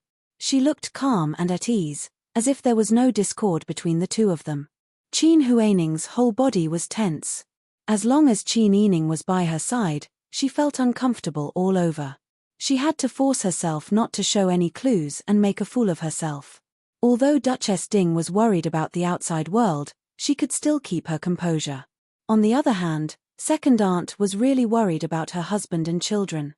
She couldn't help but ask hesitantly, "Father, how's the situation in Shihua City?" Duke Dingguo thought for a moment and said solemnly, "The 2 armies in Shihua City are at war. Pang Zhishi is using tricks. We haven't gained any advantage for the time being." Everyone's hearts sank when they heard this. However, second aunt comforted herself and said with a smile, "Although we haven't gained any advantage, at least our men are still safe and sound." The relatives who stayed behind could only hope for this simple extravagant hope. Duke Dingguo sighed and said, "I can only blame myself for being old. Otherwise, I would have to go to Shihua City and take down Pang Zhishi's prestige. Grandfather is old but strong. It's just that you don't need to go out for the time being," fifth cousin Sun Jie said with a smile. Eighth cousin Sun Qin frowned and said, "Actually, the war is only one part of it. What's infuriating is Da Ju's arrogance. Their Empress Dowager is sick with a cold. How could they have the nerve to send someone to inform us? Why? They invaded us and want us to find a doctor to treat the Empress Dowager. The whole world had become their families, but the Emperor is actually in a hurry to find a famous doctor. This is simply. Eighth brother, be careful with your words, eldest cousin's son, you reprimanded softly. Only then did eighth cousin remember that there were other cousins around. He smiled awkwardly. Qin Yining lowered his eyes and listened to this from the side. He felt as if a big stone was pressing down on his heart. The Emperor was so muddle-headed. He only knew how to be lovey-dovey with the demon Empress. He even schemed against his subjects behind their backs. However, he never thought that the imperial court would band together to fight against foreign enemies. Dian, the common people had such a muddle-headed emperor. If they expected him to straighten his back and be strong, they might as well expect him to die early. Just when the room was silent, a servant's voice suddenly came from outside. Duke Dingwa, Chief Steward Wang from the palace, is here to deliver the imperial edict. He's in the front yard right now. Another imperial edict. Duke Dingwa hurriedly ordered people to set up an incense table. The whole family went to the front yard to kneel and receive the imperial edict. Chief Steward Wang's expression was solemn. He slowly unfolded the bright yellow imperial edict and said in a clear voice, "By the will of the heavens, the Emperor decrees. The Empress Dowager of Daju is ill and has found a famous doctor to cure her illness. He has consulted the Hanlin Academy's assistant lecturer, Sun Yu, who is resourceful, intelligent, and brave. He is worthy of great use. He is specially conferred the title of Count An and rewarded with 1,000 taels of gold. He is to go to Daju to treat the Empress Dowager's illness." By the Emperor. The courtyard was silent. Chief Steward Wang's sharp voice was like a knife scraping through everyone's heart. Duke Dingwa's body, which was kneeling on the ground, trembled. He raised his head and said, "Chief Steward Wang, what is this?" Chief Steward Wang sighed softly and said, "Duke Dingwa, please don't blame this servant. This servant is also acting under the imperial edict. This servant will tell you the truth. You know that an envoy from Daju has come, right? Just now the envoy had an audience with His Majesty, saying that the great Jew's doctor gave their Empress Dowager a prescription. To cure the Empress Dowager's headache, she must eat the brains of the smartest people in the world." Speaking of this, Chief Steward Wang also had tears in his eyes, but he held them back and lowered his voice. The envoy from Daju said to the Emperor by name, "I heard that there is a person in your country who is very good at writing declarations. He is the smartest, so I want him." The Emperor agreed. At this point, First Aunt had already fainted. Her cousins were so scared that they cried and hurriedly pinched her between her thumb and index finger. Second Aunt supported Duchess Ding, who was trembling all over. Everyone's face was as pale as a ghost. Qin Yining clenched his fists and supported the trembling Sun clan. He stared at Chief Steward Wang, who was delivering the imperial edict, and wanted to say something. At this time, Duke Dingwa only felt that his head was buzzing, and his old voice became hoarse. How can this, Duke Dingwa? The Emperor has decreed that in order to appease Daju and protect Dian, this is also a helpless act. Chief Steward Wang sighed and held the imperial edict with both hands to Sun Yu, who had been silent all this time. "Lord Sun, please accept the imperial edict." Sun Yu's expression didn't change at all. Instead, he turned around and went to First Aunt to support his mother, who had just woken up. "Mother, don't cry." First Aunt's eyes were red, and she grabbed Sun Yu's hand hard. "Son, my son, don't go, let's not go. We can't accept this imperial edict. Don't go. You're not allowed to go." Sun Yu's eyes were filled with tears. He hugged his mother in his arms to comfort her and patted her back. Okay, mother, I won't go." However, the imperial edict had already arrived. What should they do if they didn't go? Everyone panicked. Qin Yining's mind turned quickly. He grabbed Sun Yu's sleeve and lowered his voice. "Cousin, accept the imperial edict first. Let's discuss the rest at length and then think of countermeasures." Qin Yining's face was full of tears. He also said in a low voice, Yes. Daju's mountains are high and the road is long. Who would recognize what you look like? When the time comes, we'll find someone to replace you. The words of the two vaguely gave everyone hope. Yes, in the face of danger, they were all panicking. First Aunt nodded repeatedly. Yes, yes, accept the imperial edict first. Let's think of a way. Duchess Ding and the Sun clan also breathed a sigh of relief. However, Sun Yu smiled and slowly stood up. I, Sun Yuanming, am a man of indomitable spirit. I am righteous and upright. Grandfather, grandmother, mother, I don't want to drag out an ignoble existence. He turned around and walked quickly to Chief Steward Wang. He sneered and flipped the imperial edict to the ground. Daju's bandits invaded my country, killed my people, and deceived my country's emperor. They want my brain to cure their illness. In their dreams, I'll smash it to pieces rather than give it to them. As soon as he finished speaking, he suddenly slammed into the base of the platform on the side. Immediately, with a bang, red and white splattered everywhere. Blood stained his green robe, and his thin body fell under the steps. Ah, Brother Ming, my son. No one expected Sun Yu to be so fierce. Duchess Ding, First Aunt, and Second Aunt all screamed and fainted. The girls were so scared that they hugged their heads and cried. Some fainted on the ground. The scene was a mess. Fifth cousin and eighth cousin threw themselves on Sun Yu's body. They beat their chests and stamped their feet, crying bitterly and shouting his name. Duke Ding trembled all over. He looked at the body of his favorite grandson and the mess on the ground.